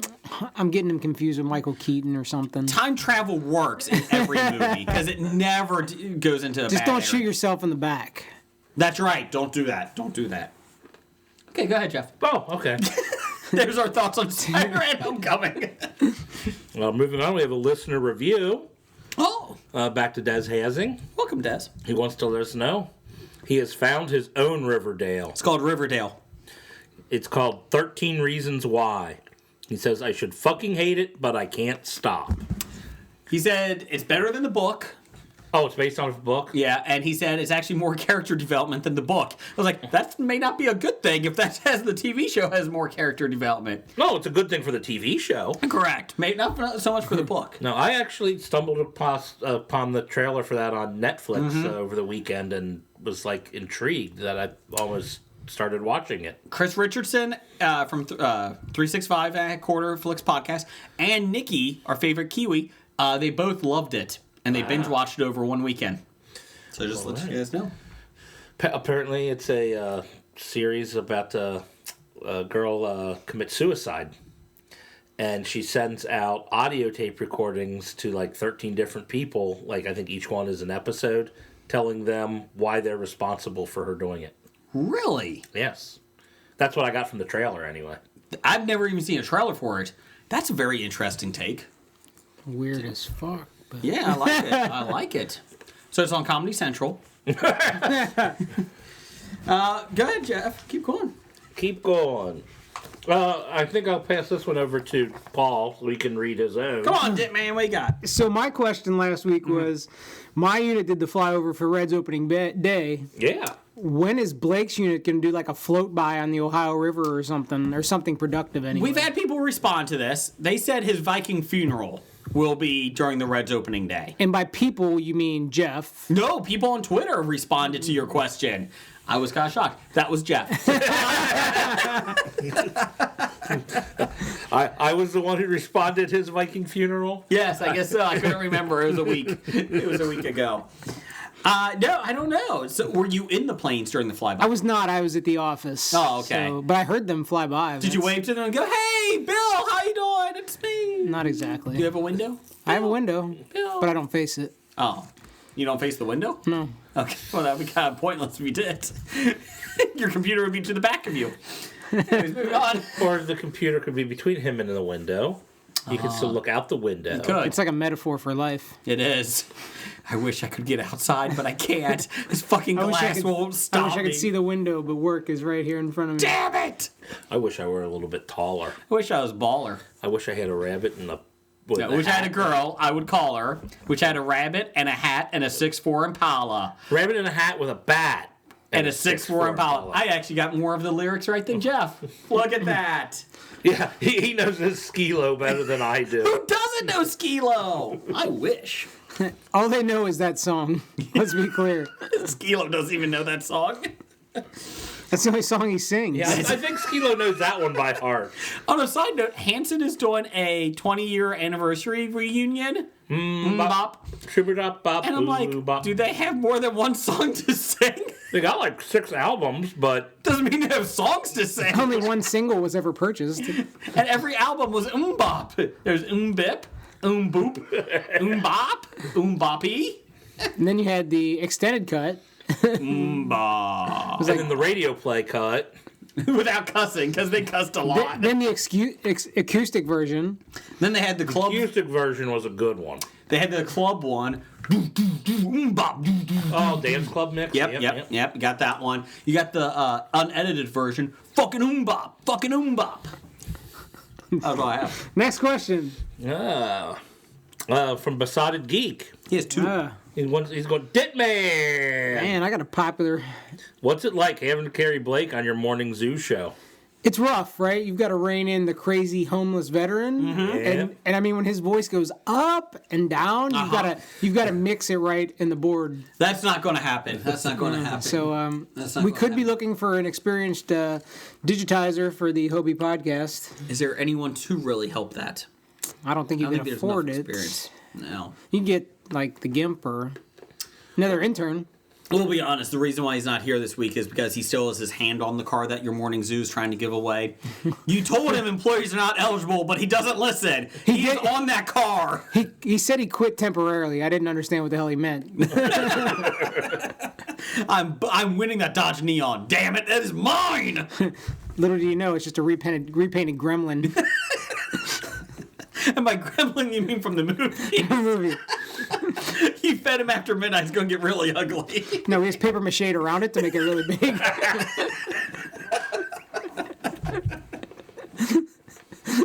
What else we got? Oh, Besotted Geek does have another question on Twitter at Bad 80s Podcast. How bad would the Penguins beat Columbus? They won't. So It's going to get ugly. negative bad. It's going to get ugly, Besotted Geek. I'm telling you right now. It's going to get ugly. Do penguins have knees? I don't think they I do. don't think they do. That's They why only they have don't win. legs, to be honest with you. I've been to the zoo many times with my kids. I don't think they have much. All right. I just saw this today. Speaking of penguins. Uh-huh. Apparently, Benedict Cumberbatch has a penguin? hard time pronouncing the word penguin. I can understand He that. was doing a documentary, like voiceovers for something, and there were penguins in it. It wasn't about penguins necessarily, but a couple times he had to say the word, and he said things like penguins and penguins and like Pagans. and they said that they pointed out like 3 or 4 times where he said anything but penguin, and they said, and these were the usable takes. As you see the seal eat the pagans here, it is a brutal thing. But to his benefit, no one can pronounce his name either. Cumberbitch? Yeah. Cunt bitch? Cunty? Benabump Cumberbatch. That sounds right. That sounds right. That's right. I like how you just throw syllables together. You begin with Ben and then just throw like a bunch of syllables together and everyone knows who you're talking about. I agree. What else Ben we got? Fobbed Hubberfudge. Yeah, I mean, everyone knows who I'm talking about. I do love fudge. We are going to skip Nick Albright again. Nick, it's only been 2 weeks. We apologize. Blakey will be back next week. He's going to do a double dose of your questions. Oh. You're gonna lose a listener if you keep skipping. No, I don't think so. I think Mr. Albright knows Is he how pot- much we love it. Is he pod committed or something? I think he's pot committed. He's listened to 4 But episodes, so he's in. going to have a twosome next week. So let's just think Twosome. about that. That's like, Oh yeah. 2 questions answered. ooh, okay. I was going the two complete other direction. Oh, he's doing one from the front and one from behind. And Blake will be involved with both. There's going to be a lot of pegging involved. Look it up, millennials. Anyways. Probably loves a good pegging. Move on, what's else? Let's wrap this up. Pigging? Pegging. Do you know what pegging is? I don't think I know what pegging is. Oh, okay. Well, that could be the Google word of the week. But it sounded like you said pigging. Anybody would like to send Jeff a picture of what pegging is? Please don't. Is it anything like nugget porn? Chicken nugget porn? That They could were be. pretty hot. Google that one. I don't know if I want to now. Okay, so I topped Jeff and you topped me. Okay, good call. All right, well, we'll finish up listener feedback with Professor Number 1 at Dr. Number 1. Come on! The Batman movie isn't going to happen, is it? I don't think it is. I'll be honest. I don't think the Batman. It will eventually come out and be made and flop because they don't know what they're doing right now. And I don't care what Chris and Kev over there across the pond say. It's in trouble, and they're not going to properly be able to save it. I feel like they should really focus on his origin, on how he became the Batman. Maybe an hour and a half of just his parents getting murdered and who did it. That'd be interesting. And then just the last 20 minutes is him Batman. I think that would really do it. Oh, I think I just described Gotham. Sorry. Spoiler alert. Sorry. His parents died, did you know? Spoiler. You know, it would be better if they just did an hour and a half long extended cut of Gotham and put that as the movie. Wow. That's the movie. That would be terrible. Well, it can't be much worse. Okay. Oh, we're hitting the face off. I want to take his face off. Besotted Geek wants to know. Settle this age-old debate for your face off. Okay. Indiana Jones v. James Bond, Dawn of Justice. Hitman, you go first. Who wins in a battle of face-off? Indiana Jones and his whip versus James Bond, who has Q and lots of weapons. Remember, Indiana Jones does have a gun that he pulls out to get the sword. But it's like a wielding. 6-shooter, right? It is a Yeah, six-shooter. he is facing Nazis in the 30s. So And you got to figure, unless you're standing straight ahead of him with a sword twirling it, you probably could dodge it. I'm going to go quick because Hitman's thinking. I'm going Bond. I'm going Bond just because. He has more toys. Yeah, and we know Indy's weakness is snakes. All you have to do is have Bond throw snakes on him. Although Bond's weakness is pretty girls, where he'll And safe sex. Condoms. So if they're in a gas station on the side of the road, all Indiana Jones has to do is throw condoms at him from the box, so he's okay. I don't like the battle. I feel it's uninteresting. Oh, wow. Ooh. That's a first on... There you You go. hear that, Besotted Geek? I'm Your just saying- age-old debate is uninteresting. I'm not interested. It's, unless you've got tapestries. Ooh, everybody loves a good tapestry. Oh, I thought you meant the Carole King album. No. Is that the soundtrack to your battle? No, stop it. Stop it. I feel the earth move under my feet. Werewolf in London. Ow. Send your complaints to Blake. And graphic novels. It's time for another installment of the News of the Weird. Ooh. And it's not even Halloween, folks. No. Well, it does have a zombie. Jesus. Anyways, the Clowns of America International were pissed at American Horror Story and all of Hollywood for sensationalizing the norm by taking any situation, no matter how good or pure, and turning it into a nightmare. Basically making clowns the evil things they... But clowns are evil. Nick Kane, who clowns as Mr. Nick... Oh, that's a clever clown name. I'll give him props for that. He's probably Isn't spent happy weeks on about the that. trailer to It, the Stephen King movie coming out. Hey, which is did Mr. Clown ever read the story? It's a good movie. Or a good trailer. Oh, it's a great trailer. It's an alien, people. He just takes the form of a clown. Is he an alien? I just thought Thought he he was was alien. I just thought he was a monster. Either way. He just Yeah. takes the form I think it's like a metaphor. Whatever it is, he's what? not a human being who dresses as a clown. Correct.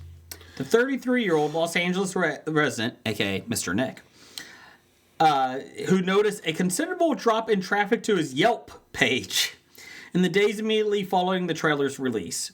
He told Mel Magazine that Hollywood's anti-clown agenda is ruining our business.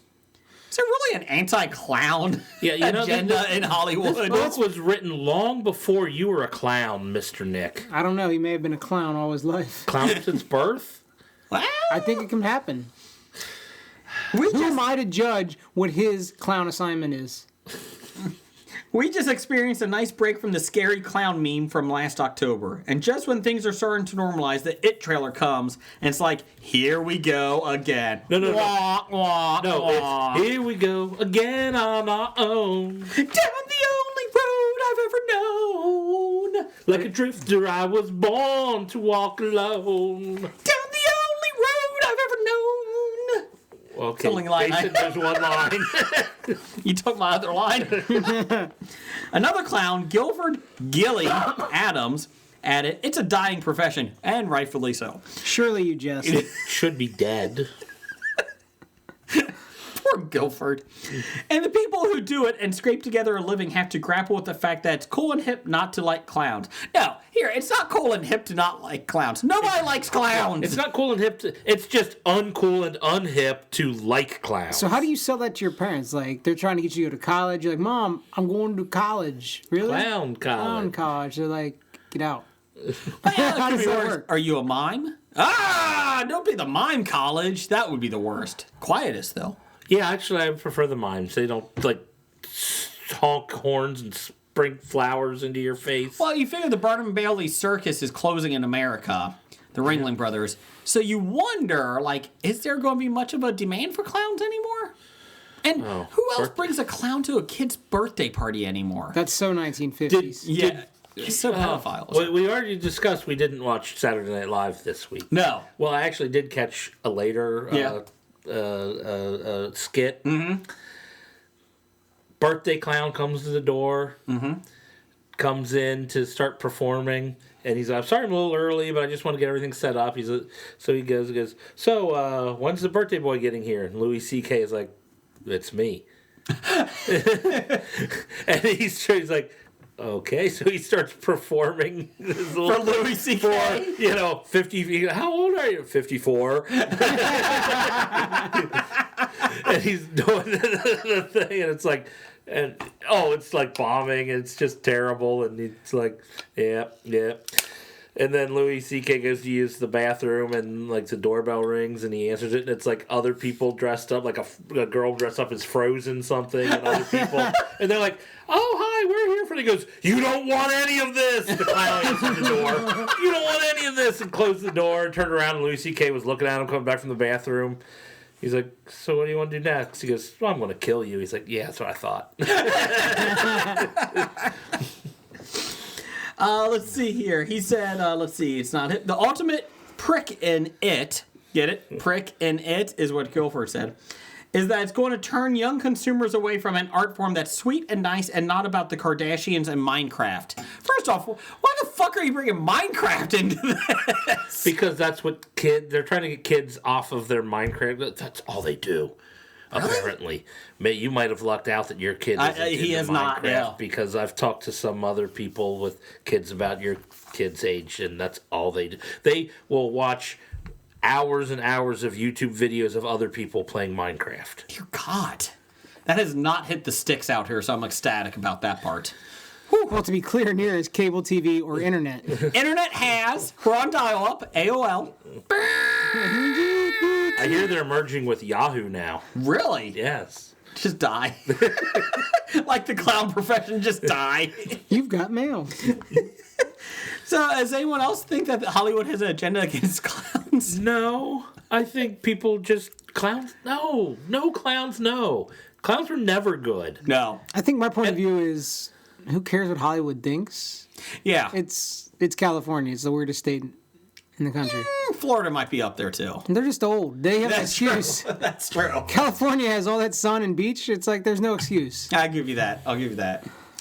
Let's see some quickies. Just one. The Purge, the movie, is bringing murder, morality, and masks to television in its blood-splattered glory. All its blood splattered. It's Saw without a mystery. Correct. Franchise producer. Yeah, that makes it good then. Franchise producer Blumhouse is preparing to pair with ITV Studios to turn the ultra-violent film series into a cable TV offering. Entertainment Weekly, which gave it a B-, reports that Purge trilogy writer and director James Diamanco will oversee the TV version for USA and the Sci-Fi Channel. One of those channels will get it. You said Diamaco. It's No, I should have been paying attention. What was it? It's Demonico. There's an N in there. I like Diamaco. I'm going with Diamanco. It's like I have a speech impairment. So anyways. I wonder if he played Iron Man. Oh, yeah, now that I'm following along. Wow, you got Diamaco from that? Yes, I did. Anyways. The Purge is one night of the year for 12 hours. You can kill, murder, blah, blah, blah, all that stuff, no matter what. There's no law against it. And basically, they made 3 movies out of it. It has an interesting theory, sure, whatever. No, it doesn't. Nah, It really doesn't. I don't get... Does anyone care about... How do you make this into a TV show? I watched the first one, and You just have people run around killing people for a half hour. For 12... Or for An 12... An hour for 12 hours. it's like the inner city of Cincinnati on a Thursday. Oh. Down the hall. Down the hall. My question is, here you go. It's 12 hours long. You do 12 one-hour episodes. Yeah, there you Each go. episode is an hour. It's like 24, but half. But 12. That's what they're going to call it. 12. 12. Then And it it's falls on into Fox. the... Oh, yeah, never mind. It's a terrible idea. Down the hall. Terrible. Let's hear some from our network sponsors. Hey, Hey, Hobie listeners. We on September 22nd through 24th. If anything, if you're in Cincinnati, you should probably come to the Cincinnati Comic Expo at the Duke Energy Center. It's a fun-filled weekend with lots and lots of fellow geeks and nerds. Here's some of the stars coming. Julian Glover from Indiana Jones and the Last Crusade, from Game of Thrones. He plays the Heatmeister, I think. We also have Greg Capullo, the artist from Batman. We got John Ratzenberger, Cliff Clavin himself, and in every other Pixar films. Wish I should probably lead with that instead of the Cliff Clavin, because no one has seen that in years. We also have Adam Hughes, who was on Wonder Woman. And we got Carrie Yules from The Princess Bride, Robin Hood, Men in Tights, and many other films. So, if you're in the Cincinnati area, September 22nd through the 24th, 2017, go to the CincinnatiComicExpo.com, get your tickets, and we will see you at the expo. Do you like drama? Drama makes me emotional. That's what it's supposed to do. It's drama. It's dramatic. Do you like comedy? I love comedy, Johnny. It's the best thing there is. It takes your mind off all your troubles in your world. You know that there are children starving in Africa right now. Is that a joke? Yeah, it is. It's a good one. Do you like Alyssa Milano in Doctor Who? I love Alyssa Milano. She's like my favorite actress. I love Alyssa Milano too, but I think I might love Doctor Who more than Alyssa Milano. That is because you're a nerd. Yeah, I am.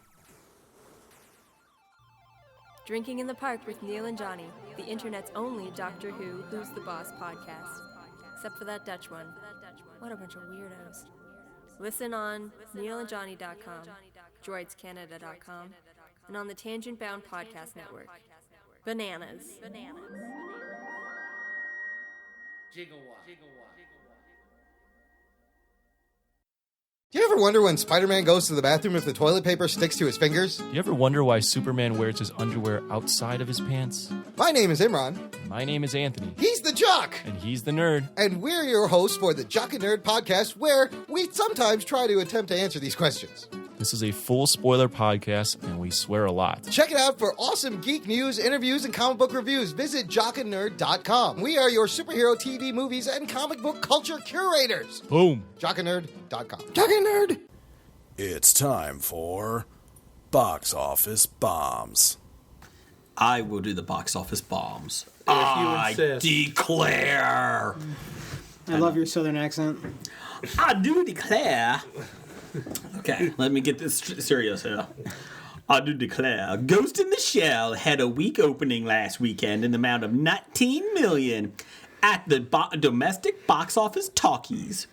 While Paramount puts the blame on the whitewashing controversy surrounding the movie, a report by Deadline indicates that box office predictions state the Ghost in the Shell could lose more than $60 million, that's $80 billion in moonshine, in the next few weeks. Projections indicate that the film is slated to rake in $150 million internationally, and then $50 million domestically for a total of $200 million. That is a lot lower, I do declare, than the approximated $250 million that DreamWorks and Paramount spent on creating and advertising the talkie Ghost in the Shell. It's a whole lot of fucking advertising they spent on that. You couldn't even wash that out. No, you can't. That was my southern accent. I can say it properly. Yeah. Uh-huh. Okay. Did anyone care about Ghost in the Shell? Scab Jeff hated it. Yeah, and I know nothing about Ghost in the Shell. I don't either. I know it's based off of something anime, and that's all I know about it. So I've never seen it, don't care about it. So like Scarlett Johansson's the main lead, right? Yeah, that's the only reason I would be interested in it. So like, could Lucy Liu have been the? Sure. Yeah. But then it's still a bad movie, right? Yeah, I mean, at this point, I would be like, go ahead, put a white person in it, because it's going to be a horrible film, so go ahead. It's going to be a bad movie, so let's put somebody that might, be a name She draw. generated an extra $60 million just for being in it. And that's the thing, it's like, okay, and again, Well, it's pretty much, does Scarlett Johansson have more fans who will go see a movie that she's in than anybody else who might be up for the role? That's why she was Maggie in Q? it. I would rather see Scarlett Johansson than Maggie Q. No, it depends. I kind of like Maggie Q. She was great in Stalker. Oh. Yeah, she was great in the fourth Mission Impossible movie? She was in that one? Third? Was she a bad guy? No, she was one of the good guys. And she's not back? No, she didn't come back for. I suppose she was in the third one. I think she was in Mission Impossible 3. The one J.J. Abrams directed. I think she was in that one. That was the third. Okay, sure. Again, I really don't care about Ghost in the Shell, so yeah. Sorry, guys, that you lost that much money. Bad story. Nobody cares. That's why you didn't make money. Here's an idea. Don't spend $250 million on marketing and you don't have a problem. You could have broke even. You put anybody else in the actor spot and you'd have made money instead of having to pay all that extra to Yeah, instead of paying Scarlett Johansson $15 million, you could have paid anybody $1 million and saved money. We just saved you $264 million. Hashtag choices. Yes. Or, you know what you could have done? Made special glass cups like in the Happy Meal toys. I'm telling you, of Ghost in the Shell. Because every kid wants a Ghost in the Shell toy. You could literally give them an egg with nothing in it and say it's the Ghost in the Shell. Smurfs, another shit fest. Smurfs, I do declare the Lost Village opened poorly at $14 million and is the weakest of the franchise to date. First off, there should never be a franchise of the Smurfs. So that's the first It was a cartoon from the 80s. It's not a franchise. Yes. Well, the good news is this one didn't mix in the live action that the others did not have Neil Patrick Harris. Yes, it was just Smurfs being Smurfs, blah, blah, blah. Or Hank Azaria's Gargamel. Oh, yeah. This film has an A at CinemaScore, and the film was actually better reviewed than its predecessors. Though still not good at 39% at Rotten Tomatoes.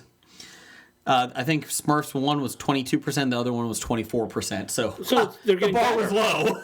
They're getting better. Yeah. So in about 14th show, they might actually be good. Sony, shocking, apparently didn't have much faith in the film, given a lackluster marketing campaign that did nothing to bring people in. So they did not Apparently, spend... I'm the only one who's seen these ads, because I couldn't get away from these Smurf ads. I'm telling you, I did not see any I've seen a bunch of them, and the one I keep seeing is where they show one of the Smurfs, and her name's Blossom, and I keep thinking, why wasn't Mayim Bialik like the actress that voiced her? Was Six in it? I don't know. Should have been. Ooh. Hefty should have been going around going, whoa. And then her one brother who was a drug addict? Anthony. Anthony, that's right. How come? There's no age. It's just Anthony. Yes, so the Smurf, they did not have a $250 million marketing budget. They wouldn't disclose it. Hashtag good choices. The Smurfs has always made the majority of its money overseas, and that would be the case here as well. But 2 weeks in overseas release, and it just brought in $42.1 million internationally for $56 million worldwide. With a $60 million budget, it will have an uphill climb to hit profitability. They'll sell it in DVDs. Yeah, DVDs will probably make it back. Do people buy DVDs anymore? I don't know. So I thought about that the other day. I was at the store, and, when we were in high school, we'd root through the $5 bargain bin, right? Yeah. And it's like, do people still root through that bargain bin for, like, the $3, $4, $5 DVDs? We buy the kids' cartoons. We bought some of them digitally, like on Amazon and that, just like Amazon Fire. But like a couple of them, like the Disney ones, like Moana and Jungle Book and that, the cartoon Jungle Book, we bought them on DVD because we have a DVD player in the minivan. Shut up. So the kid, it doesn't we can't bring anything, digitally in the minivan. You didn't buy a more expensive minivan. I know, that was my bad. We bought the DVD version. Shut up. DVD player. Yeah. You could have just, put them on computer discs and just load them into your computer. Yeah. Well, we just bought a new Mac laptop. Doesn't have a DVD CD-ROM anymore. No, most don't. They also fucked up the USB port, which we found out.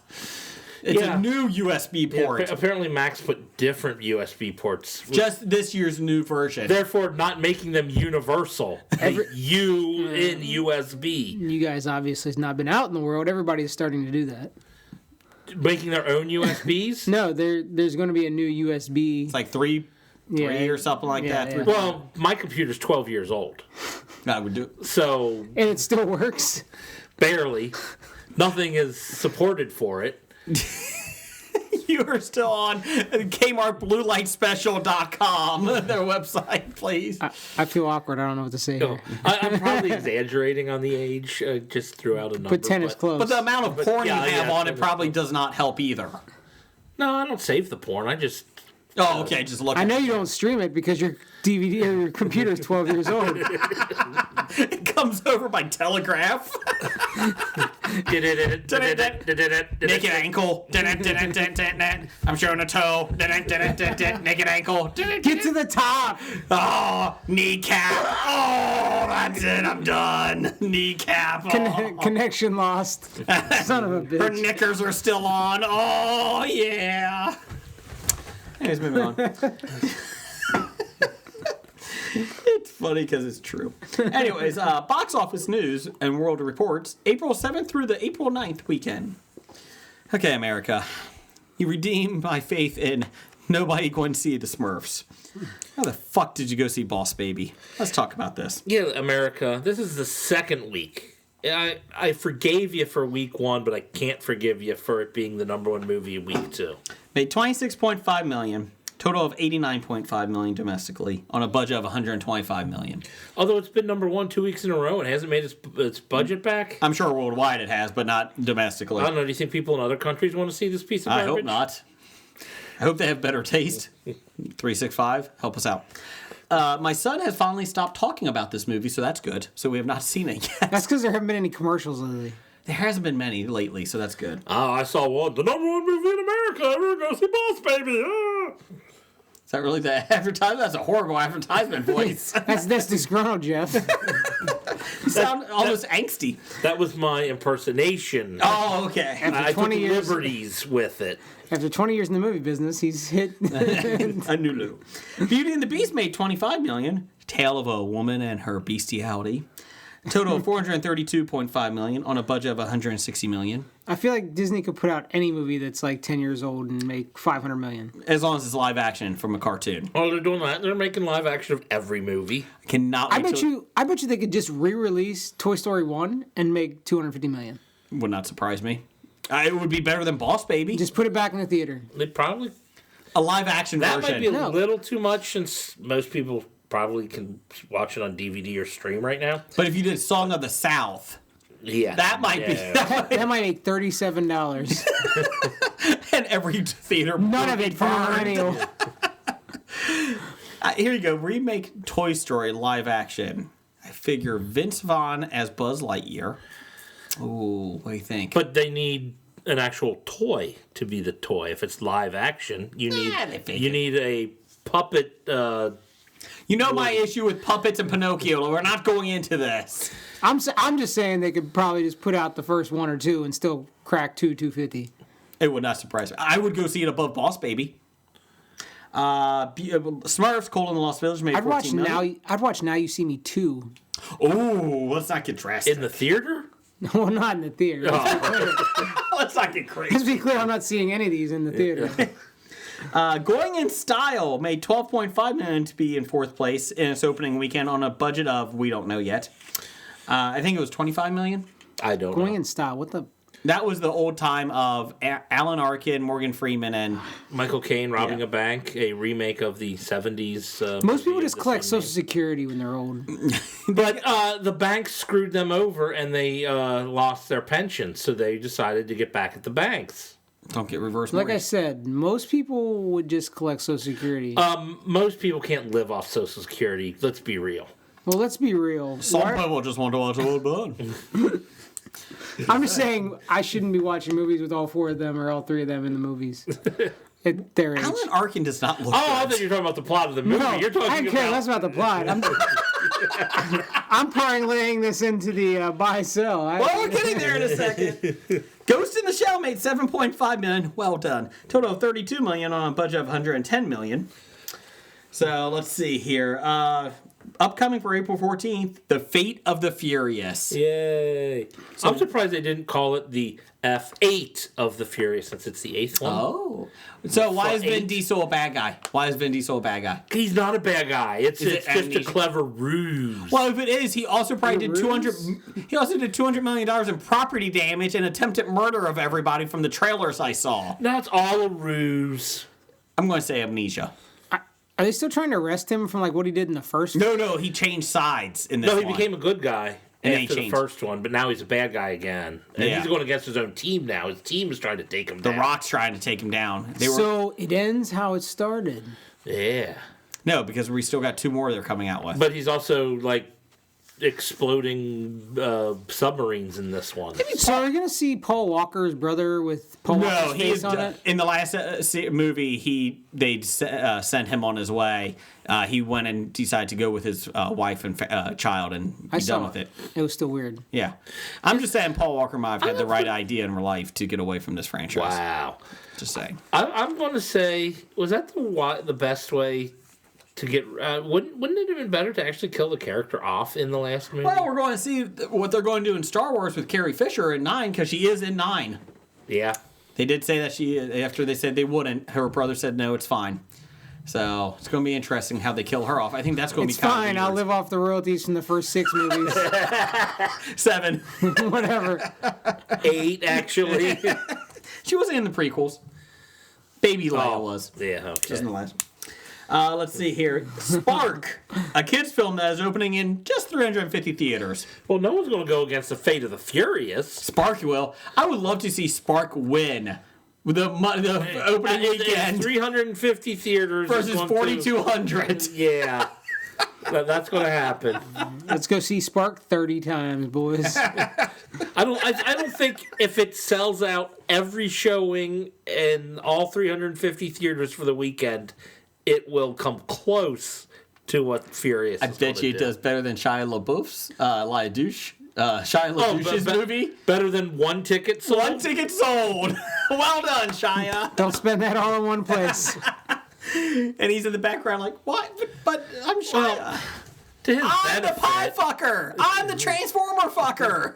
To his benefit, though, or whatnot, the movie was simultaneously released on streaming services. Was it? Yeah. Oh, okay. So it made 2 tickets. So the fact that one person went to the theater when he could have just stayed home and streamed it. Buy sell is where we buy the stock of, or sell the stock of. I'm guessing that guy just wanted to get away from the kids. I'm going to the theater and watch whatever piece of shit they have. I'm done with this. Shit, what comes on at 7:40? Fuck. This is it. It's either Smurfs or a Shia LaBeouf. Give me the Transformer fucker. Is Bumblebee in it? The whole time his review on Yelp is no Bumblebee. I thought this is one where Bumblebee pissed all over him. I was completely wrong. Michael Bay said that there's 14 movies in the works. So we'll be dead before that. And Michael Bay will still be living. Buy sell. Michael Caine. We buy and sell Michael Caine. Some people just want one done. See, because of that, I'm selling Michael Caine. I'm buying. You're ruining Michael Caine for the world. Nope, I'm buying. Titman? I'm selling this whole trio. Well, let's get to that. Morgan Freeman, I'm selling because he's going to die soon. I'm buying Morgan Freeman because even if he's going to die soon, you just have him read words and he makes money. That man will read his own eulogy. That is great. And he'll make money off of it. Alan Arkin, I'm selling because he looks bad. He looked bad 2 movies ago. Yeah. He looked bad in the 70s. Isn't he 70 now? Oh, you're talking about the 1970s. I think he's in the 80s now. Okay. Demi Lovato pie. What'd she do? The pie. I don't care. Anything? Really? She was in the Smurfs movie, and the only reason why I'm buying her is I saw the IMDb page of the Smurfs movie and like the cast, and my God, that was a beautiful picture they had up there. So I'm going to buy. Really? I'm selling. Okay. Demi Lovato. Has That's always fine. More annoyed for me. You can have all of her. That's fine. All of me and all of you. Is that John Legend you're attempting I think to it say? is. All of me and all of you. I don't know the rest.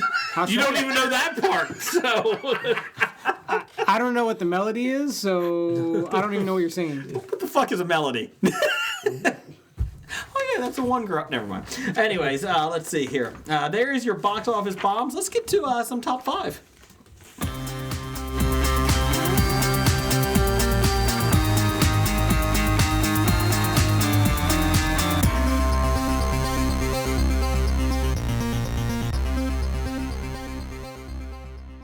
Titman, you had an interesting question. What's your question?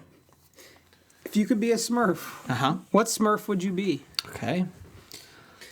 Jeff, what would you be? Sloth Smurf.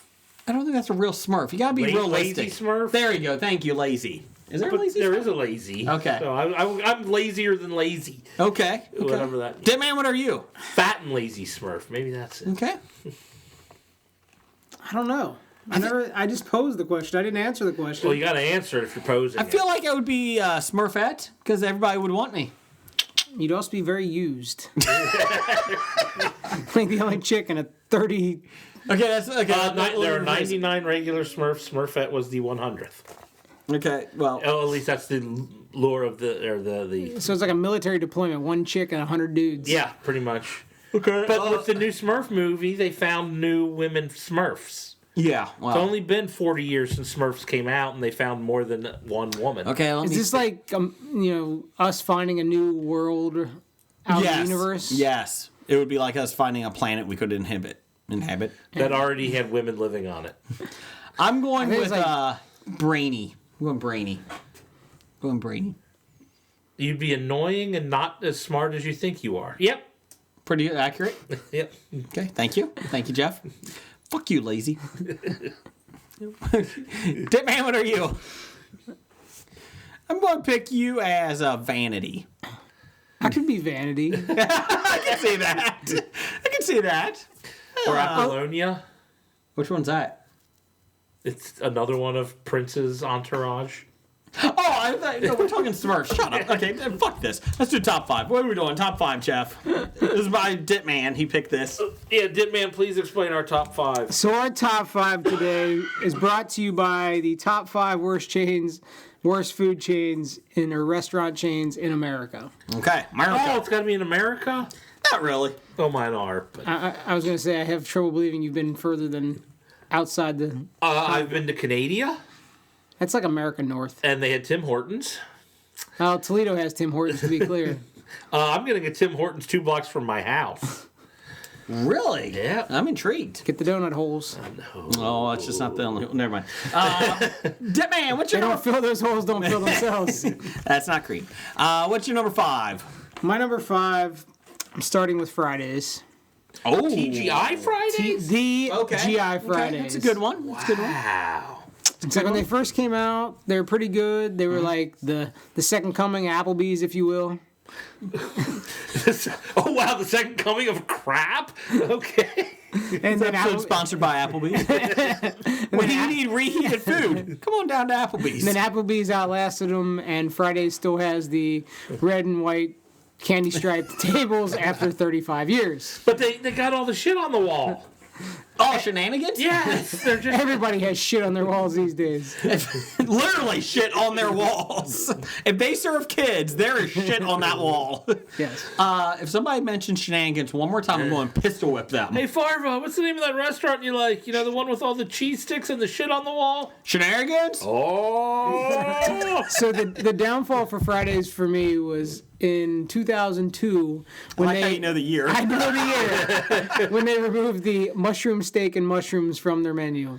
So they called it a mushroom steak burger, or mushroom steak, and they just So gave you you had a a steak. steak with like a mushroom sauce, and then you had deep fried mushrooms that came with it, Okay. and fries. Okay. So the deep fried mushrooms were amazing, and then they disappeared. Oh, To me, it sounds like they're saving people by not forcing mushrooms upon them. mushrooms are amazing. Mushrooms are nasty. I eat them plain with with dip at night. I love it. Oh. Shut up! I'm trying to lose weight. Eat your own fungus. Ugh. He looks like a pretty fun guy. Yeah. In defense of Fridays, they do serve alcohol. Well, so is Doesn't Applebee's. everybody? Yeah, but nothing on my list serves alcohol. Oh, okay. I mean, that was a... If it served alcohol, it couldn't have been in the worst franchises. I didn't know there was a qualifier as such. Well, it did for my list. I'm like, well, at least I can get something to drink at the bar. I don't have to eat there. I can drink my dinner. And Well, I'll go right... Jeff, what's your number 5? My number 5, I don't necessarily dislike the food at the restaurant. The food at the restaurant dislikes me. Okay. We're talking White Castle. Oh. Unless you're drunk. Or crystals. Crystals. Even when I'm drunk, it still hates me. Well, it hates you the next morning. It hates me at least a half hour later is when it starts. I'm surprised they don't give people that instead of like the liquid they give you before a colonoscopy, right? Oh, that would be a good idea. But it goes through me quickly, and my boss, like when we're asking, where do we want to go out for lunch or whatever, he'll always throw that out jokingly. I said, if you want to go there, that's fine. You're the one that's going to have to stay in the office with me all afternoon. I get a half day if you take Yeah, the worst thing that happens is I go home early because I eat it. Sign me up. But box number 5 was White Castle. My number 5 was any buffet type cafeteria stuff.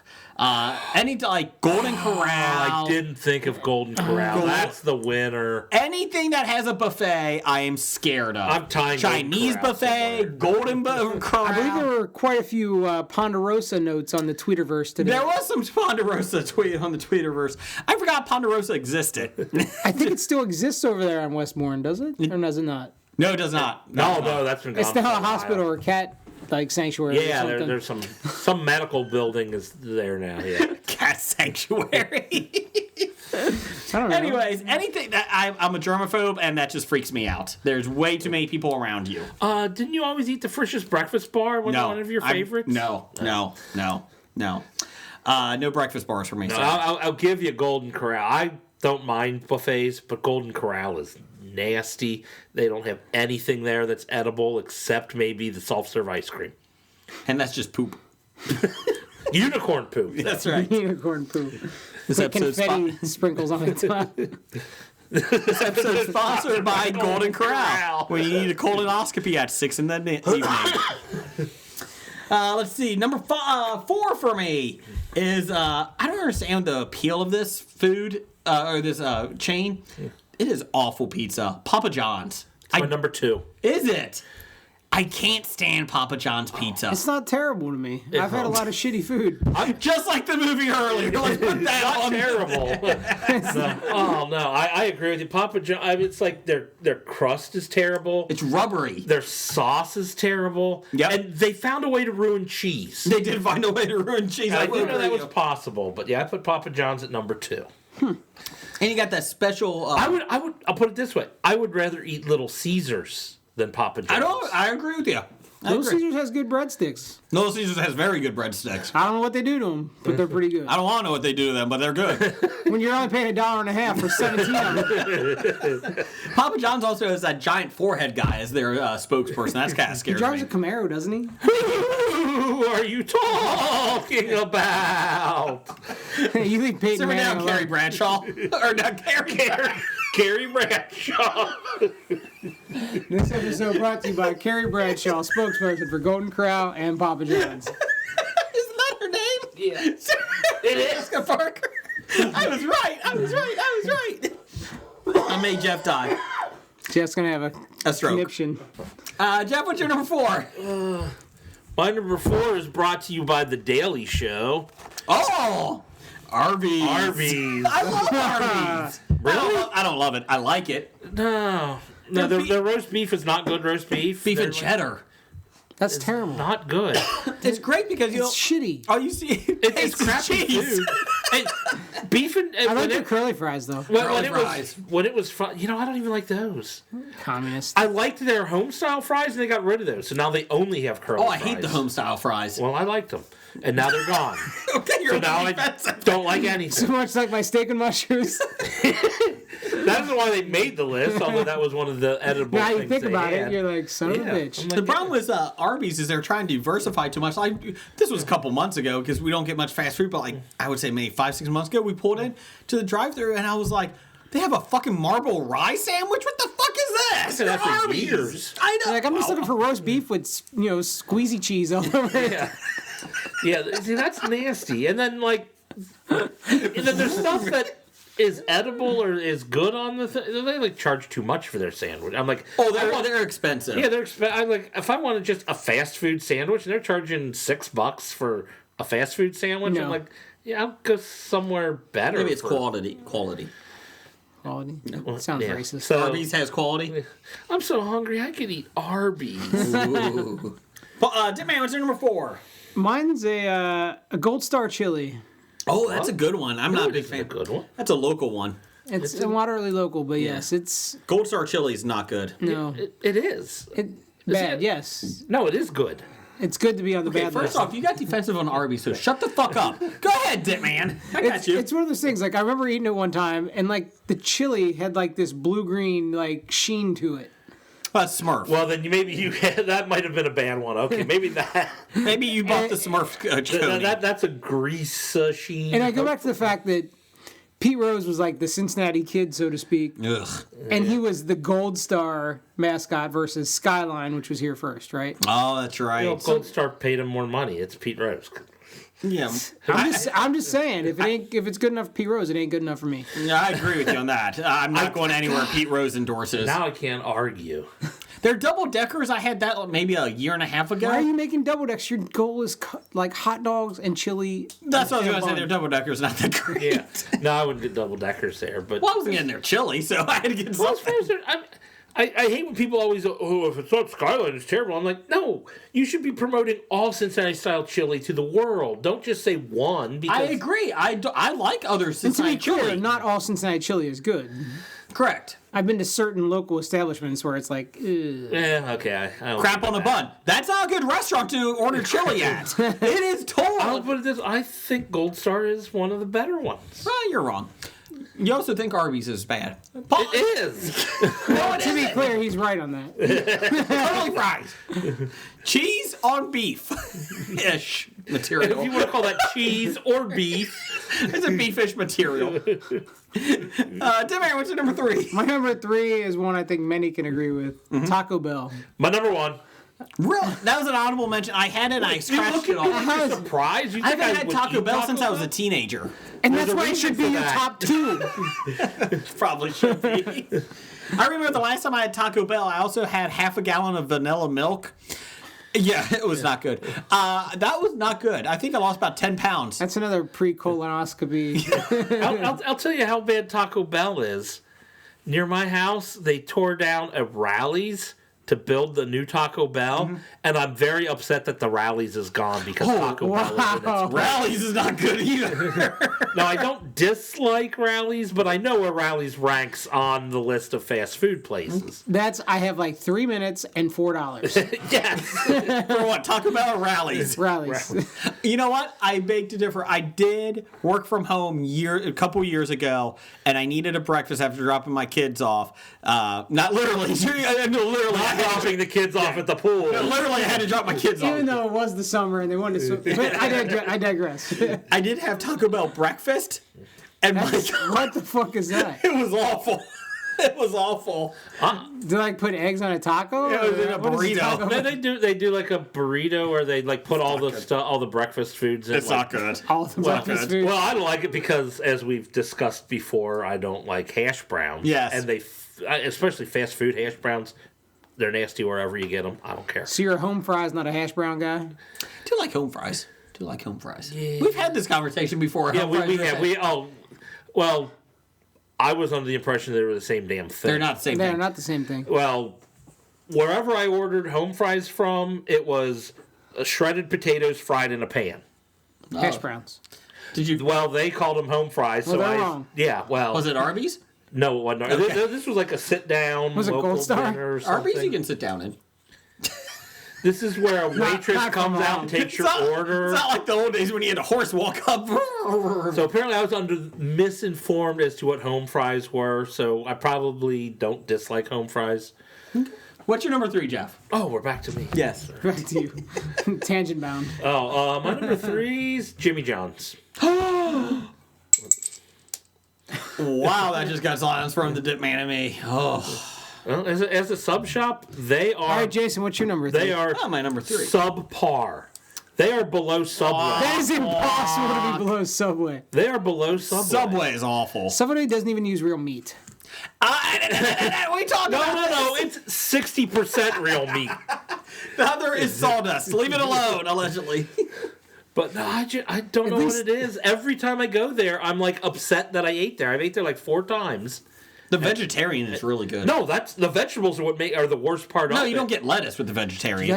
They have sprouts. They put sprouts on every fucking sandwich, and they're the most disgusting thing I've ever. What sandwiches are you ordering? Whatever's on their sprout menu. sandwich.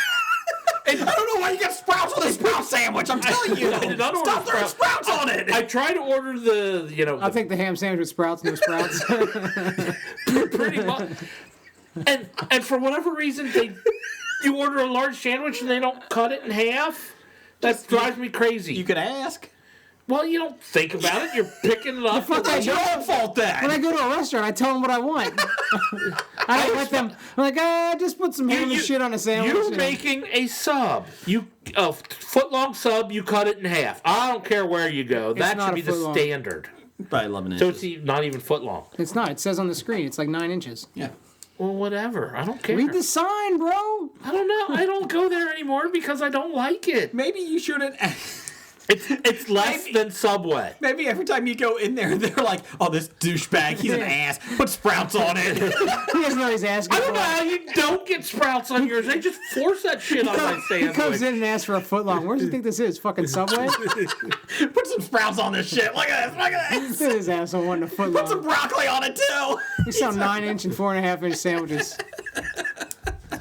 And when things like Jersey Mike's and Penn Station exist, why the Jersey fuck Mike. would I go to? Oh, Jersey Mike's. Jimmy John's. Jersey Mike's was good until I hit my 30s. Then, well, that did not sit well. Anyways, moving on. My number we're on number 3. 3. This is a tie for me. I hobied it. You can't hobie this, Blake. Oh no, I did. Burger King and Whataburger. Whataburger was my number 1. I called it. Whataburger might be the worst food I've ever had. Just because you had explosive diarrhea in Florida for like a week. 10 minutes after doing it. Seriously, Whataburger, allegedly, they should just serve you on a toilet because it is awful. Never had Whataburger. You shouldn't. I got a friend, lives in Texas. Seems like every time he goes to Whataburger, he puts it on Facebook. Oh. Yeah, and like he like loves it, and it's like a big event for him to go get Whataburger. And every time he posts it, I like make comments about going to the bathroom right after. And I've never even eaten it. I just heard your guys' experiences with Whataburger. Whataburger is awful. I'm sorry, it is awful. Yeah, can't do it. Burger King is awful. It's almost like the Hardee's of the South. Yeah, I don't. At least dislike Hardee's Burger has the King. sourdough bread bun. If you pay extra. Well, yeah. Well, you just order a sandwich that comes with it. It's like one saying, It's I like don't a want Sprouts. Anyways, Burger King is I can't find anything good there. I feel like their meat is They not only good. serve Whoppers, right? Well, no, they serve a bunch of other. My wife likes their thing. their chicken. I think their long chicken sandwich. Like But that doesn't sound right. They've got 2 different types of chicken. They got a grilled chicken and like your fried chicken. Yeah. which your fried chicken is like the pressed chicken. To be honest, I've always heard it called the long chicken. Thank you. Mine's called the long rooster.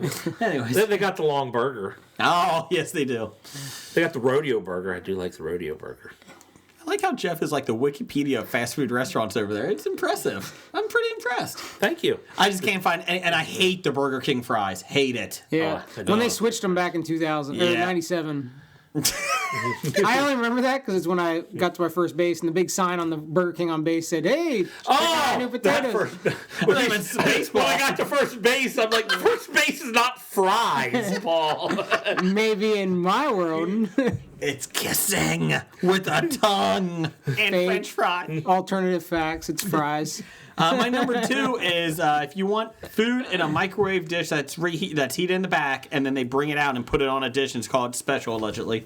They also make up dishes, dish names, and guess what? They really don't have a place in Italy. It's called Olive Garden. It's a piece of shit.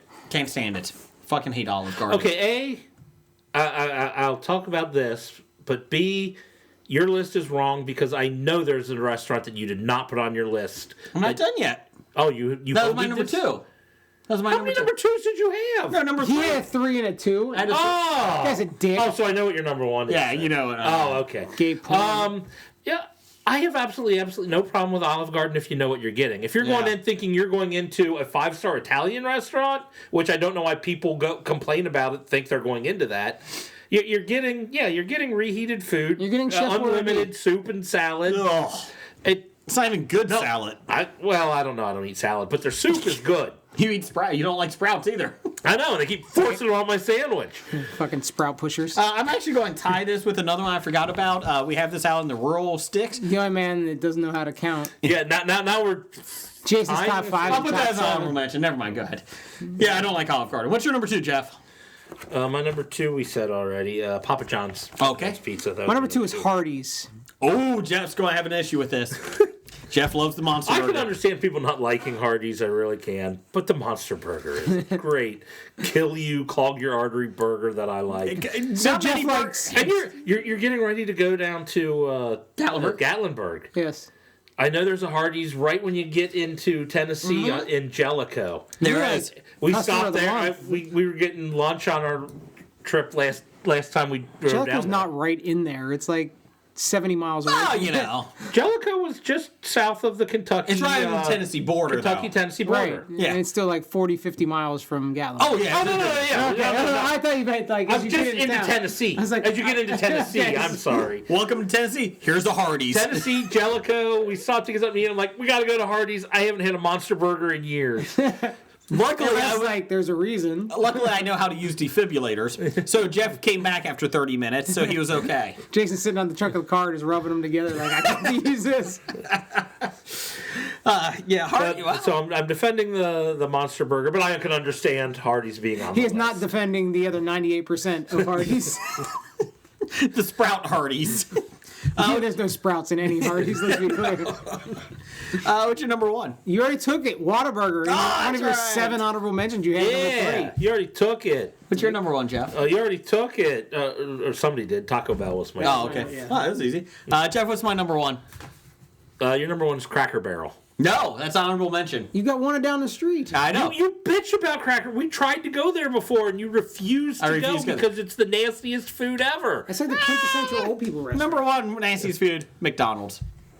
Oh, I can't stand McDonald's. Okay. They have chicken nuggets. So I drink their coffee, much like he likes the Monster Burger. So. They're good coffee? Yeah. So the other 99% of McDonald's is terrible. Their food is salty. It's nasty. It's just, you can't do it. I just can't do it. Cracker Barrel was an honorable mention, though. Only an honorable mention. Because I've only eaten there 3 times. So that's good. I find that difficult to believe with 2.5 miles. Yeah, we've never gone there. No, he won't go there. We won't go there. And even my wife doesn't like it either. I know we're having his 40th birthday party. Oh, love. McDonald's. Oh, you get your choice. McDonald's basement birthday room. That doesn't sound right. That sounds like someplace somebody goes to get raped. Welcome to the McDonald's basement room. It's a secret showing of the movie It. Welcome to the That's basement. Not Pennywise. That's Ronald. And he is happy to see you. Why does Grimace have a smile on his face? Make him go away. Grimace always has a smile on his face. It's more of a grimace, but whatever. Okay, so we remake it with McDonald's line characters. I like it. I think we could do it. Jordy Denbrow is not very much a hamburglar. Okay, so we have top 5 worst restaurant chains. We had listener picks from Besotted Geek. Number 5, Subway. Number 4, Wendy's. How dare you, sir? Yeah, Wendy. Yeah, that's uncalled for. Well, apparently he doesn't like fast food burgers. Continue his list. See here. Number 3, Burger King. No. Pennsylvanian. Number 2, McDonald's. Good man. Number 1, Walnut Grill. It's local to Western Pennsylvania. Replaced an Irish pub near me. I will never forgive. They make everything out of walnuts? I think so. Or they use walnut wood to grill their stuff. That's my guess. Let's see here. Let's see. He also has... Pittsburgh Nerd had Rax. I don't know what that is. I think it's like the northern version of Hooters. Really? I don't know. Okay. No, for some reason, this vaguely sounds familiar to me. I should look up Either that or they just serve deer. I don't know which. It's R-A-X, not R-A-C-K. Oh. I was way off. Pittsburgh Nerd also hates Ponderosa, number 4. I didn't even know there was a Ponderosa around, so congratulations, Pittsburgh. I think there's one in Eastgate still. Oh, okay. Yeah, there's a couple of them still possibly around. Tri-County. Number 3, Che Che's, which is, I think Chi-Chi's is what he meant. Yeah, Shay Shay. Shay Shay. I assumed he meant Chi-Chi's. He was a good world leader, right? Rax no, he was a family is golfer. roast beef. What is Rax? Rax is roast beef. That's all they So serve. it's probably So exactly like a Hooters. well, it's probably a bad version of Arby's, to be honest. I'm not defending Arby's as the greatest food, but a bad version of Arby's is never a good sign. Rax roast beef. I'd rather Rax, wouldn't you? Doesn't make sense. I don't even know what that means. Number 2, Burger Chef. I don't know what the fuck Burger Chef is. It's a video people. game. That's what I thought. That's Burger Time. Burger Chef was. I think Burger Chef was like the generic version of Burger Time. Burger Chef and Jeff was their mascots. Must be Bonder. You I don't know if they exist elsewhere, but Is it outside of Jellicoe on the way to Gatlinburg? No, it's not. But they used to be around. Like I said, as I tweeted you the picture of the posters when the original Star Wars movie came out. We got our Star Wars posters and glassware giveaways from Burger Chef. And they were just they were a better than McDonald's burger place in the 70s. That's a low bar, bro. Anyways, come on, this conversation. We had Burger Chef, That's Burger King, McDonald's. McDonald's used real beef. That never happened. Number 1 was King's, a local Pittsburgh chain. Just awful, he said. I don't know King's. Serve Little Kings.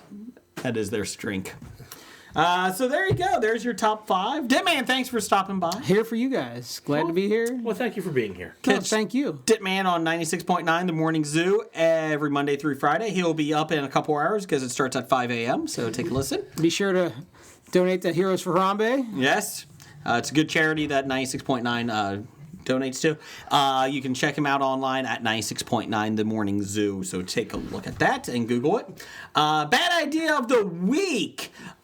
Discussing fast food with Jeff, number 8750. 8,750. It's not a good idea, but not really that bad idea in the scheme of things. Yeah, let's talking fast food with Jeff. I'm just going to go with that. So can we all agree on that? It's fair. It probably is a bad idea. I'll even agree to that. Okay, good. Roger says goodbye. Goodbye. Goodbye. From Walking Dead to Talking Heads, from comic books to TV sets, there's a history of not so bad. There's the history. It's the history of bad, so bad. The history of bad, it's bad. The history of bad ideas. Podcast. You were listening to Hobie.